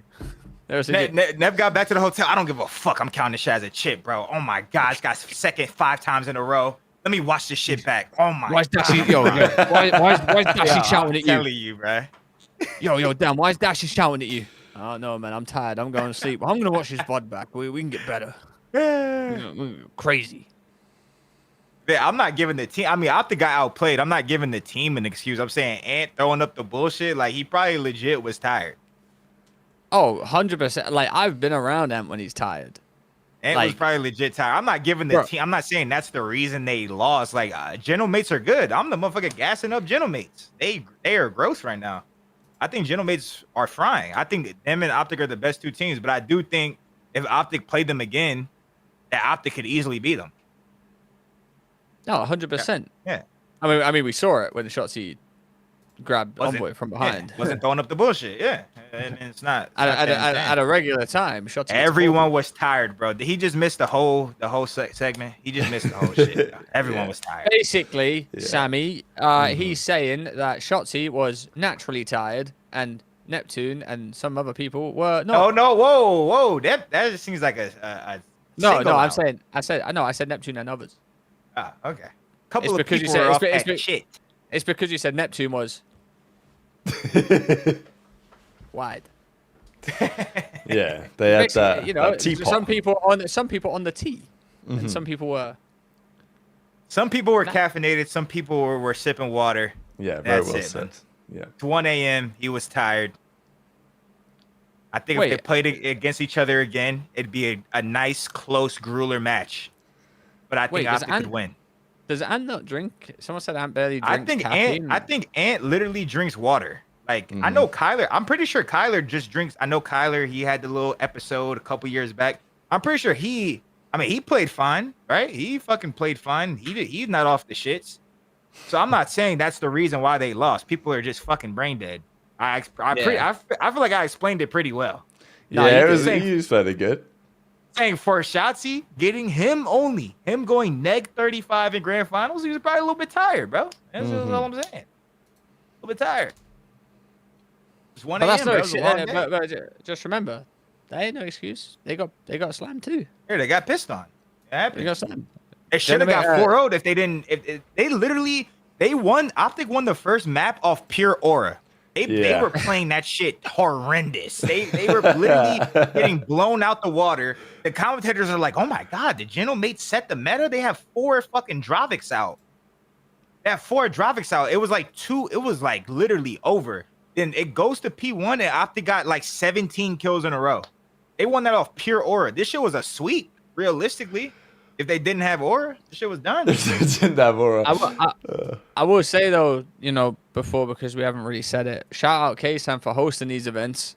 Very prominent face in the scene, and it's crazy to see someone like him in a situation where he's in terms of being around all those FaZe guys that do IRL streams and stuff like that. He still cares a lot about the scene, and hosting a $50,000 tournament off the bat before the leagues even started, supporting all the teams. Yeah, he couldn't invite all 8 of them, but he does what he can. And he comes to all the events he can come to, and you see him there. He does great for the scene, and it's great to see a face like him doing it. And, who knows, we might even get an Anaheim this year that he hosts as well, because they was teasing it. But, shout out to Kaysan. He gets some stick because of how long the event ran for. And he put it great, saying how he feels like a guinea pig for the CDL because all this shit happens and it's out of his control. I don't think anyone wants to be sat there till God knows how long doing all this kind of stuff. And you know, I do feel sorry for him that some of these brain dead fans just come towards him and say like, "Oh, what the fuck's going on with this Kaysan lad? He's making Kaysan delayed." No, it's Call of Duty. It's Call of Duty. But yeah, I just wanted to shout out that because without people like him around, we wouldn't get some of these crazy tournaments and give you guys great content and us as well. So, you know, shout out Kaysan. Yeah, well said, absolutely. Shout out Kaysan, did a great job putting this on as always. Obviously, there's always going to be a bit of drama. But yeah, look, it went late. People like to say, oh, this team would have won if this. It's like, well, you can't say that OpTic would have won if it hadn't have gone late. You can say that it probably would have been a closer, more competitive series. Because we've seen that before with these guys when they played the 75K the other day. Like, what do we think about this as well? So this was the end of that map one. They brought the crazy comeback. Dashy stands up and says, dog shit, it's just Ghosty in finals, which I thought was pretty hilarious, given that Ghosty went on to slam in the next 4 maps. But yeah, Dashy and Ghosty, not the best of friends, don't you think? I love it. I love the beef. Because me and Brandon, we had beef. I feel like we had some deep beef, but it was never like that. So I feel like it's nice. So now he's got like beef with other people. He like likes me now. You know what I'm saying? He's like, yo, Don, what's going on? He's always in the team speak with BT and the rest of the boys. It's just funny. I'm like, yeah, man, it's kind of cool not beefing with Brandon. I see, I'm like, damn, he's fucking tweaking. But yeah, I don't know. I really, like I said earlier, I've only probably talked to Ghosty like 2 or 3 times. 2 or 3 times I've talked to him. He's very cool. I don't see nothing wrong with the guy. He's very cool. Brandon is very fucking cool outside the game. I think it is just certain things where when you team with somebody, you just don't like them. And now they don't like each other in the game. That's all but I think they truly don't like each other in the game. That's what I think. And they're competing against each other. They're obviously on 2. They're the 2 best teams right now. So it's a little bit of slight beef, and I love it. Yeah, it's definitely not that after the nice. I don't think there's anything like crazy in this. It's not like they'd have a drink after they play. If they saw each other about it, they wouldn't. I don't know about that actually. I don't think I think it's a little serious beef right now. Yeah, because I think after their stint teaming, I don't think they're the best of friends. Because also Brandon doesn't like just the shit he's saying in the GA chat. Like I think everything Ghosty does is you know those things, those people, Trey, where it's like everything they do just rubs you the wrong way. That's what it's a given right now. Oh, Brandon's a hater. Yeah, he's a hater right now. But I love it. It's out there. I love it. No, listen, that's what makes the world go round. Yeah, the hatred. Exactly. Hey, you gotta hate someone. They might not even be doing anything. They might not even know. Yeah. There's some people I don't like. They don't know. I'll be praying on that downfall though. Hey, they don't know, but whatever they post and shit, just know I don't like you. Yeah.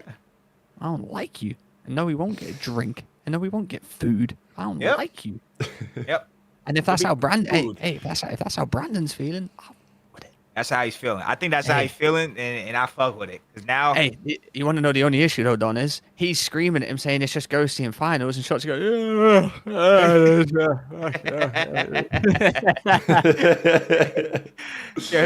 his team probably can't even take us serious. Ant's laughing. Ant's like, what the fuck, yo? Brandon is so turned right now. That's literally he's like, that was mind blowing that Dash had that much energy. Yo, Ant was probably like, yo, I wish I could scream like them. Jesus Christ. Ant did say something. Look, he's like, something, boo-boo, dog shit.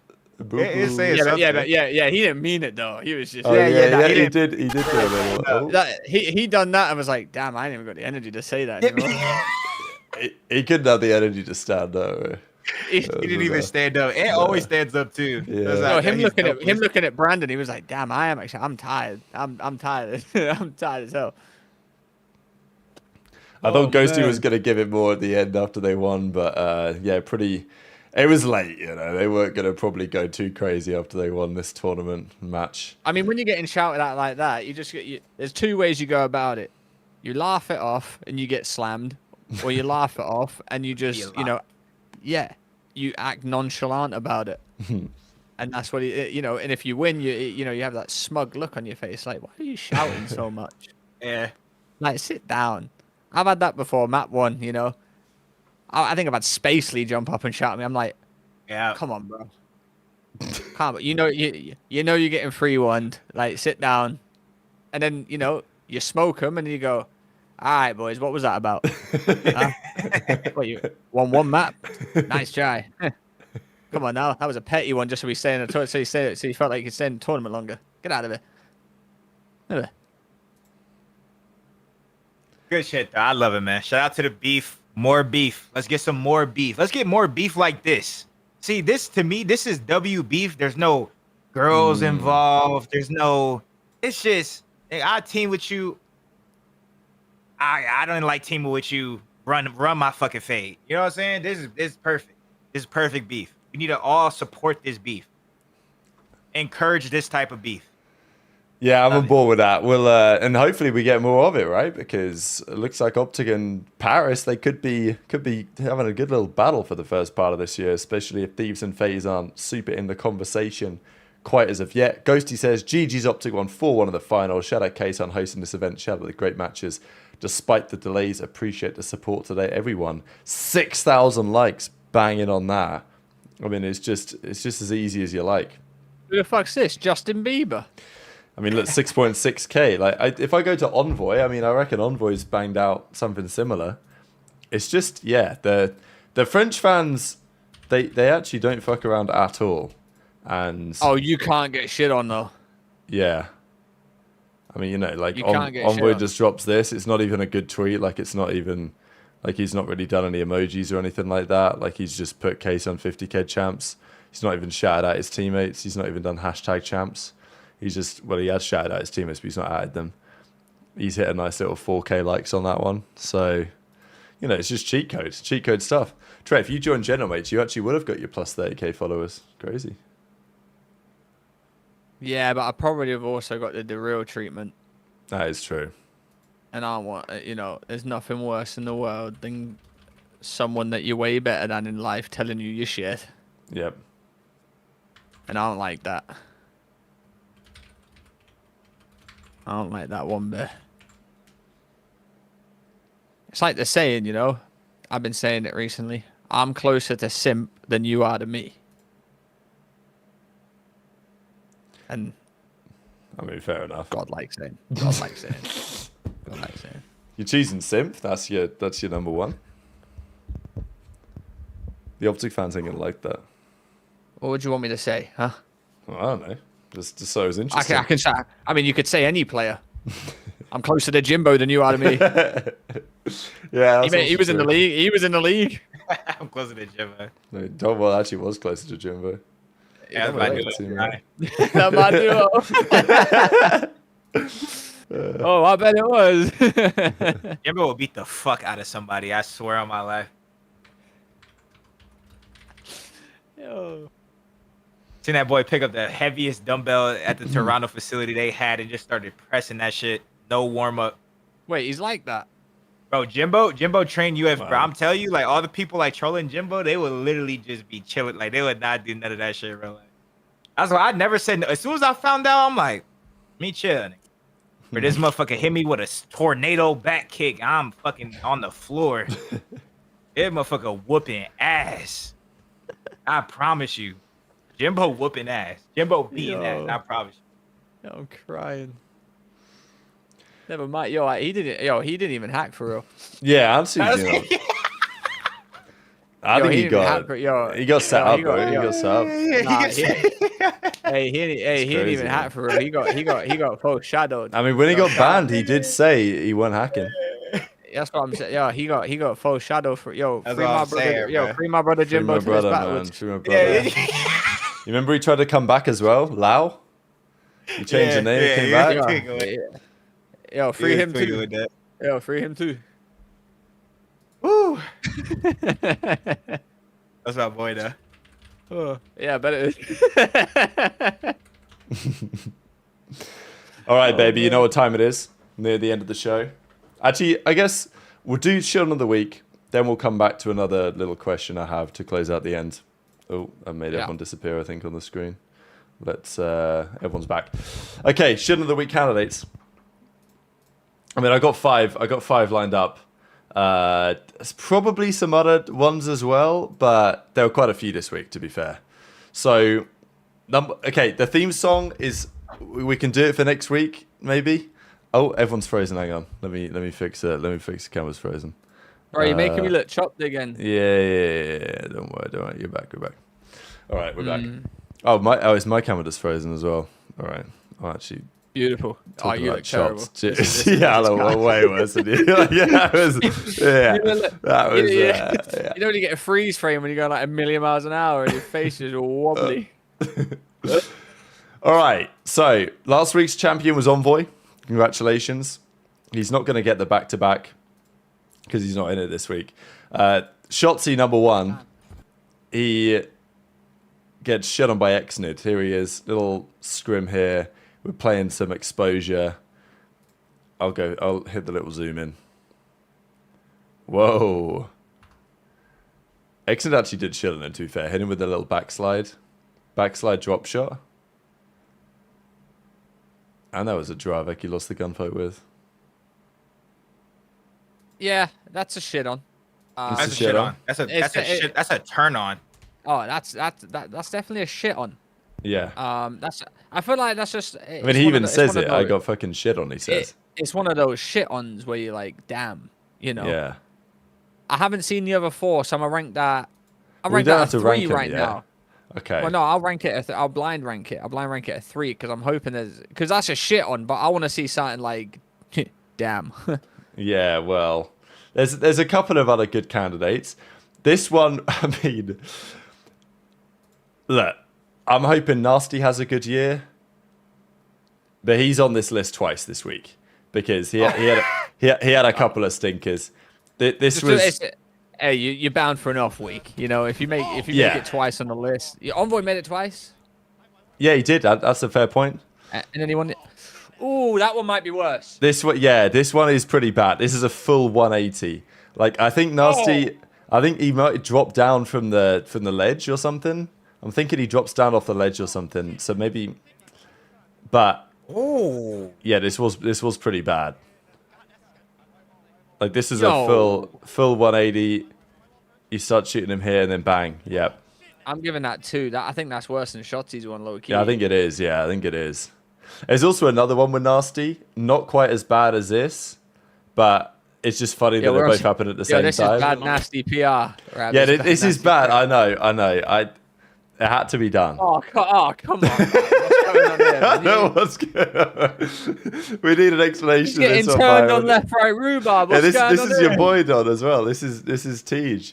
Tej hits him with the. You might have even been spectating. This is my boy Terry though. He different though. Oh, the worst thing about this was that he was already one shot. I might text Byron and say, "Yo, you lagging over there at the facility?" Yeah, because Tej was already at 70 HP before Nasty shoots him, and then he still gets spun on. Nah, Nasty had to have been doing a gifted chow here. There must be something going on there, because I don't. Was he lagging a bit? Because as soon as TJ, look at TJ, he throws this stun and it stays in the air. See what I'm saying? Like there's some sort of like glitch here going on. So he might have got some sort of. He got shit on, bro. Okay, all right. That's Coach Don. That's my boy Terry. All right, Coach Don says he got shit on. We got good Terry PR, bro. I mean, listen, he maybe it lagged after, but Terry didn't have any lag getting that kill, so Byron's on there 2-10. I haven't seen the other 2 clips, but Shotzi second, Simp first, Nasty, like the TJ turn on third. Yeah. I think so. Chintaka Vinad. I'm not going to try and pronounce it. Chintaka Vintage. Vintage, yeah. With the 3 Aussie. Do you think Kenny is the most consistent player? No. No, I mean, people will say that and they're like, consistently, he's consistently. Yeah, but I already know he's got. I already know he's preloaded. I already know he's preloaded another 3 on there and said most consistently bad player. yeah. I'm waiting for. But I don't even think he's that consistently bad. Like sometimes he's absolute dog shit, and then sometimes he's respectable.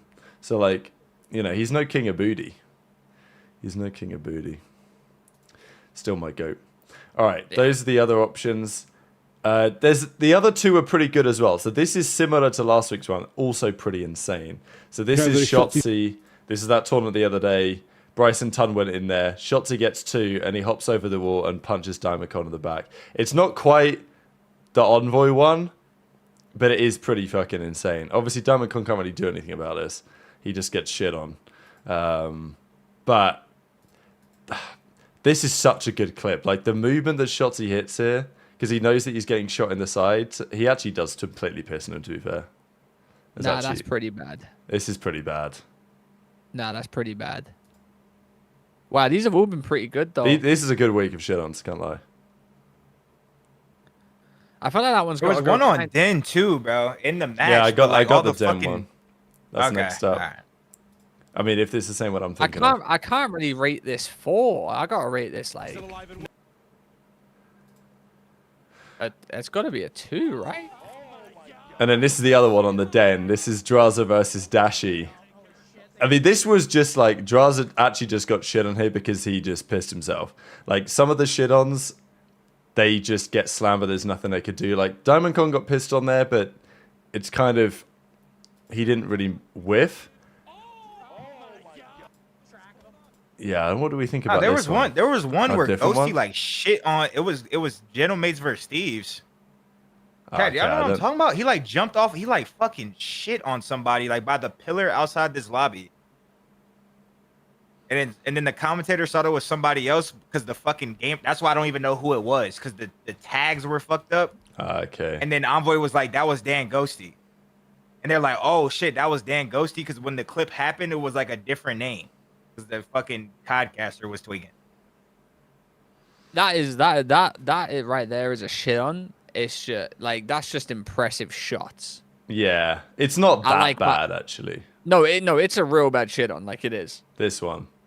But like, you know, there's not many players that are ripping Draza off a head glitch that cleanly when he's weak, whilst mid like that.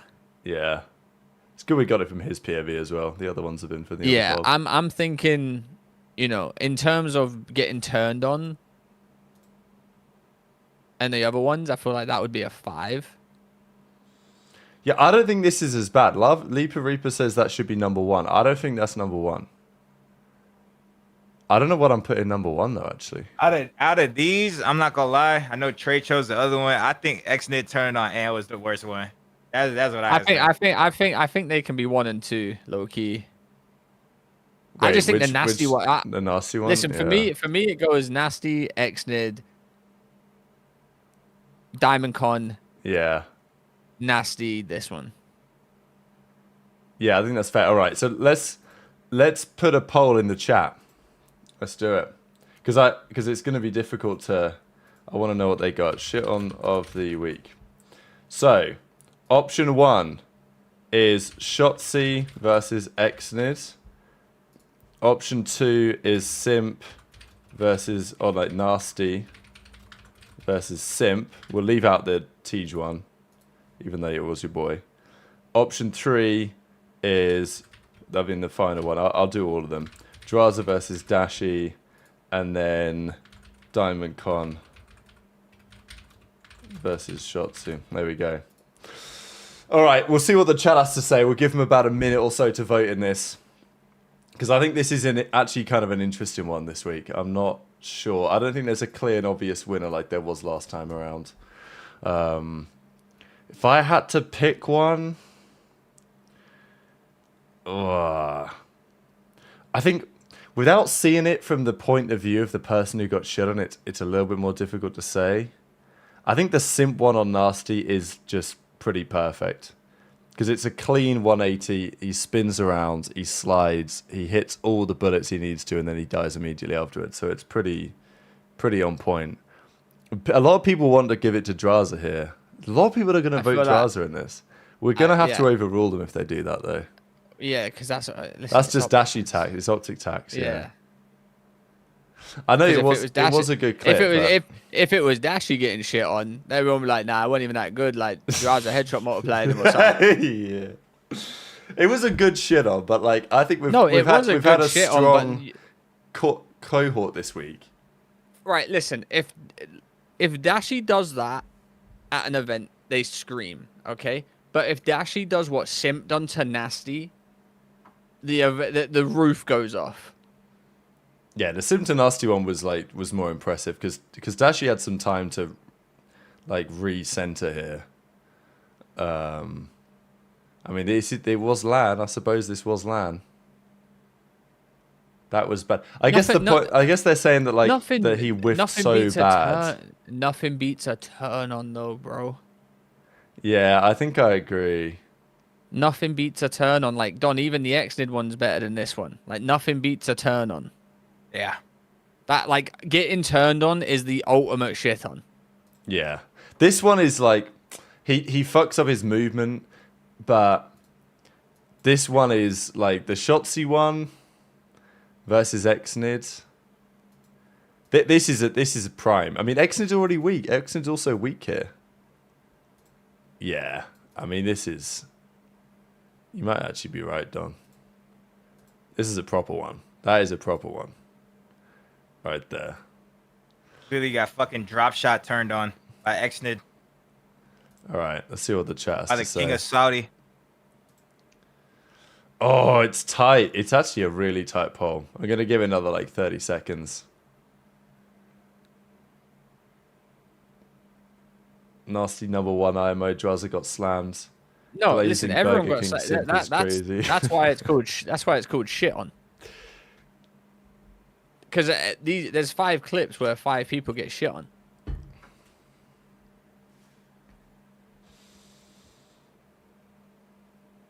You guys understand what I'm saying? I'm not discrediting Dashy's shot at all. Draza got slammed, but nothing's worse than getting turned on. Guarantee kill, shooting someone in the back, 180 shit on. Wow, interesting. When I played, I mean, I think I influenced it a bit. I played back this Xnid clip, and people switched their vote. I'm keen for the Xnid one. Yeah. So Shotzzy won the poll. I also think I'm on board with this. Shotzzy, okay, we've got to be clear how it works. Envoy won it last week for getting shit on. Shotzzy wins it this week for getting shit on. Yeah. So this week, Shotzi's the champion. Congratulations. Shit another week. Pre-season, weekend 0. Shotzzy wins. Shit another week. Congratulations. Next week we'll have a little tune jingle. Viper said, shit on and turned on are 2 different things. Sir, you are off the black tar. Well, like, a turn on is a specific type of shit on. A turn on is getting absolutely fucking shit on. Yeah, exactly. But if you get turned on, you did get shit on. Well, yeah, it comes part hand of, in it's hand. it's an umbrella. Draza got shit on, but if you get turned on, that's a droppable offense. Yeah, you can get shit on without getting turned on. Depending on how it goes. Getting turned on is the utmost disrespect of all time. Rerun the poll, he was lagging. No. No. No. He still got shit on, like what? I've watched his PME. I can see his PME, and I can see his packet loss. It's a 0 every packet turn loss. on, every turn on is a shit on, but not every shit on is a turn. We're not making up shit quotes here. All right, it is what it is. So, all right, congratulations. This week's champion, shit of the week, it goes to Shotzzy. Second place is Nasty, runner-up. Third place, was it Drazo? We give it a tie. Drazo Diamond Con. Doesn't really matter at this point. Nasty appeared twice, so he obviously gets second for being on it twice anyway. You got to shout out Shotzzy, though. He's on there every week. Yeah. Every week. I mean, it obviously helps he streams. Well, yeah, that's true. He's either shitting on. That is true. Last week, or he's getting shit on. So, yeah, the first 2 champions, Envoy and Shotzzy of the year. There is more to come. We will be back in due course. The final question, gentlemen, just before we close out, I think it's interesting. Right now, there's 2 teams who look like the best. OpTic, Gentlemates. How, of the 6 events this year, how many of them do you think will be won by those 2 teams? We think FaZe, Toronto, Miami, Thieves are gonna lock in. I think at some point, one of them for sure. But because I know that some people were like, "Oh, OpTic are gonna fucking whitewash the year. It's not even gonna be close." It's obviously gonna be a competitive season. But I could see OpTic getting 2 events. I think I could see Gentlemates getting, getting at least 1. It's a competitive championship, but yeah, like if you had to guess, OpTic and Gentlemates combined championships out of 6, how many do they win? I'm saying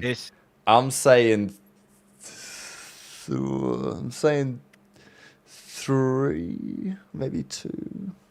I think 3 is safe. It's a very safe number. I don't know though, bro. You never know, You bro. never know. Like, Yeah, I'm I think worried. there's I'm no sort of way. worried. I feel like there's no way like a Scrap and Hydra duo don't win 1 this year.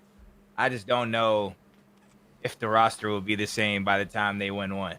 Yeah. Which I hope it is. I hope they fucking turn it around instantly, but They got it, I believe. it's hard, bro. Like I think FaZe, like I feel like the teams who have a chance to win are those 3 teams that like I feel like as much as we want to say Kenny is getting shit on and this that about LAT, like if I had to like foresee this season, like or look for like to more events, I think they're gonna get 1 still. I still do. It's just one. I think they'll get 1. They should get 1. Like, bro, you can't win everything. Like, OpTic's not finna win everything. Like, you can't just win every tournament. Like, Gentlemates, I feel like Gentlemates getting 1 is really good. It's really insane, and they should be proud if they get 1. I just feel like the Thieves players are like held to the not by the fans, but held to the OpTic standard. Like they have to. They got 2 last year, and they didn't even give a fuck. Yeah. You know what I'm saying? So like 1 is like if y'all don't get 1, like that's kind of insane. And then maybe like another team will win. Like maybe Toronto will get good or FaZe. Like I can't see FaZe winning right now, but you never know. G2 Gentlemate Boston OpTic. If Boston win Major 3, I will fly to Atlanta on Sunday. That guy's at a spliff. That guy's tweaking. G2 Gentleman Boston and OpTic. If you're right about that, hit the lotto. Hey, listen. I hope you're having a good night over there. You've probably sipped some alcoholic beverage. You've probably you've probably sparked a fat doob. That list is it's questionable, but I've seen worse things happen in the world. Oh man. OpTic definitely winning 1. Gentlemates definitely winning 1. Like Don said, you want to see LA Thieves win 1 because they got the players. They hold themselves to that standard. It's just, to me, it's the roles that they have, and they have to figure that out quick because there's not one of them that sits in Hill. And, it's like Simp and Abizi. It seemed like Simp doesn't want to like do that role in terms of like being in the Hill. He wants to run around. And that's what it feels like what LA Thieves have got now. They've got Abizi and Hydra running around together. Do I think they win an event? I would hope so. That team, the players on that team, you'd hope so. I do like the Toronto team though. I think they got a shot this year to win an event. Not Falcons? They We're have a not shot. thinking like, little maybe. No. No Falcons? I mean, they Oh no. they got a good run somewhere. No, I'm not on drugs, so no, they're not winning. But if there is Munyon involved, yeah, I'll support them. No, yeah. Yeah, I don't think Elgato will mind if their logo in the bottom left. We maybe put a little Falcons thing in there, maybe. Maybe on top of it, maybe they can work together. Yeah, that one might work as well. We'll bring them both in. Yeah. But no. All right, not this year. All good. All right, ladies and gentlemen, it's been an absolute pleasure.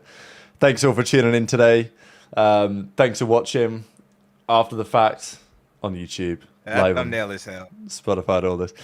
Yeah, I've just seen the it's pretty outrageous. That thumbnail is pure hell. I think y'all should use it though. I think y'all should use it, but that thumbnail is hell though. Yeah. McGregor just put the thumbnail in the chat. It's pretty sensational. it might be, I don't know if like the numbers need to be a little touch smaller on Ken's head, maybe like a little bit less aggressive. I think you should leave it. I think it's actually perfect. Or maybe we Don't run push it. Look, if Don says it's fine, then I think we'll probably run with it. So I mean, look, you guys don't know what we're talking about, chat. It's gonna be on the video. I mean, surely. respectfully, we don't have a say, Don. You know, this is all them. We're just here to talk. Yeah, you just turn That up. is true. That is true. I'll just say it. Well, we do take the feedback heavily on board. So yeah, cheers to getting another year older, fellas. Near the end of 2025 now, so another New Year's Eve to contemplate life and the passage of time. We will be there. Oh, yeah. But yeah, gentlemen, it's been a pleasure. We'll be back next week, but also this Friday. I think this Friday we should be back with a little pre-show before the matches get underway. It has been a little bit of a time coming, and I'm looking forward to getting everything underway, baby. So yeah, Don, final thoughts, and I'll give it a try to close out as ever. Final thoughts. We gotta have a little jingle. It don't gotta be long. 15 seconds. Little 15-second shit on the week. Mm-hmm. We might need to we might need to cook up for this because we got matches. Like we got shit that actually matters. We all gonna be like, this shit matters, and then we get to roast people. And we get to roast people sponsored by Elgato, man. This is lit. This is fun. Yeah, we gotta get the jingle going, man. I'm gonna need the beef from Lion, man. We're gonna make a little jingle, a little 15-second shit on of the week jingle. Huh? Damn right. Yeah. Better get ready, chap. There's some ideas floating about, you know. I have to get like some trumpets in there, you know. What was it? Sad trumpet? Something like that. You know, we'll make something work. We'll make it sound out. Shit on the week. Yeah, we got. Yeah, we cook it up. We cook it up. But McGregor says he's working on the jingle, so. Yeah, we keep shitload budget over here, so don't expect Metro booming. Yeah. All right, we got line, man. We keep shitload budget over here. Anyway, listen, match is back this Friday. Pre-show Friday. I'll start an hour and a half before, or an hour before. I don't know what Rab wants to do. We'll have a little discussion about it. We'll sort it out. You guys will find out. You got us twice a week now, so you best prepare to be locked in. You best prepare your eyes and ears for the greatest opinions of all time. Remember, if it ain't come from Dope Check, it ain't true. And it ain't real. Dope Check is the only thing that matters in this world. Like Don said, shout out Elgato. It was a great show. I really enjoyed myself. We might not have that much to talk about, but we can yap about whatever, whenever, and we make these shows stretch out. Listen, it's been another 2.5 hour long show. From myself, Tactical Rab, and Don, it's an absolute pleasure. We'll see you on the next one. We'll see you guys ready for the pre-show Friday if you're going to go tune in. We appreciate you. See you in the next one. Absolutely. Take care.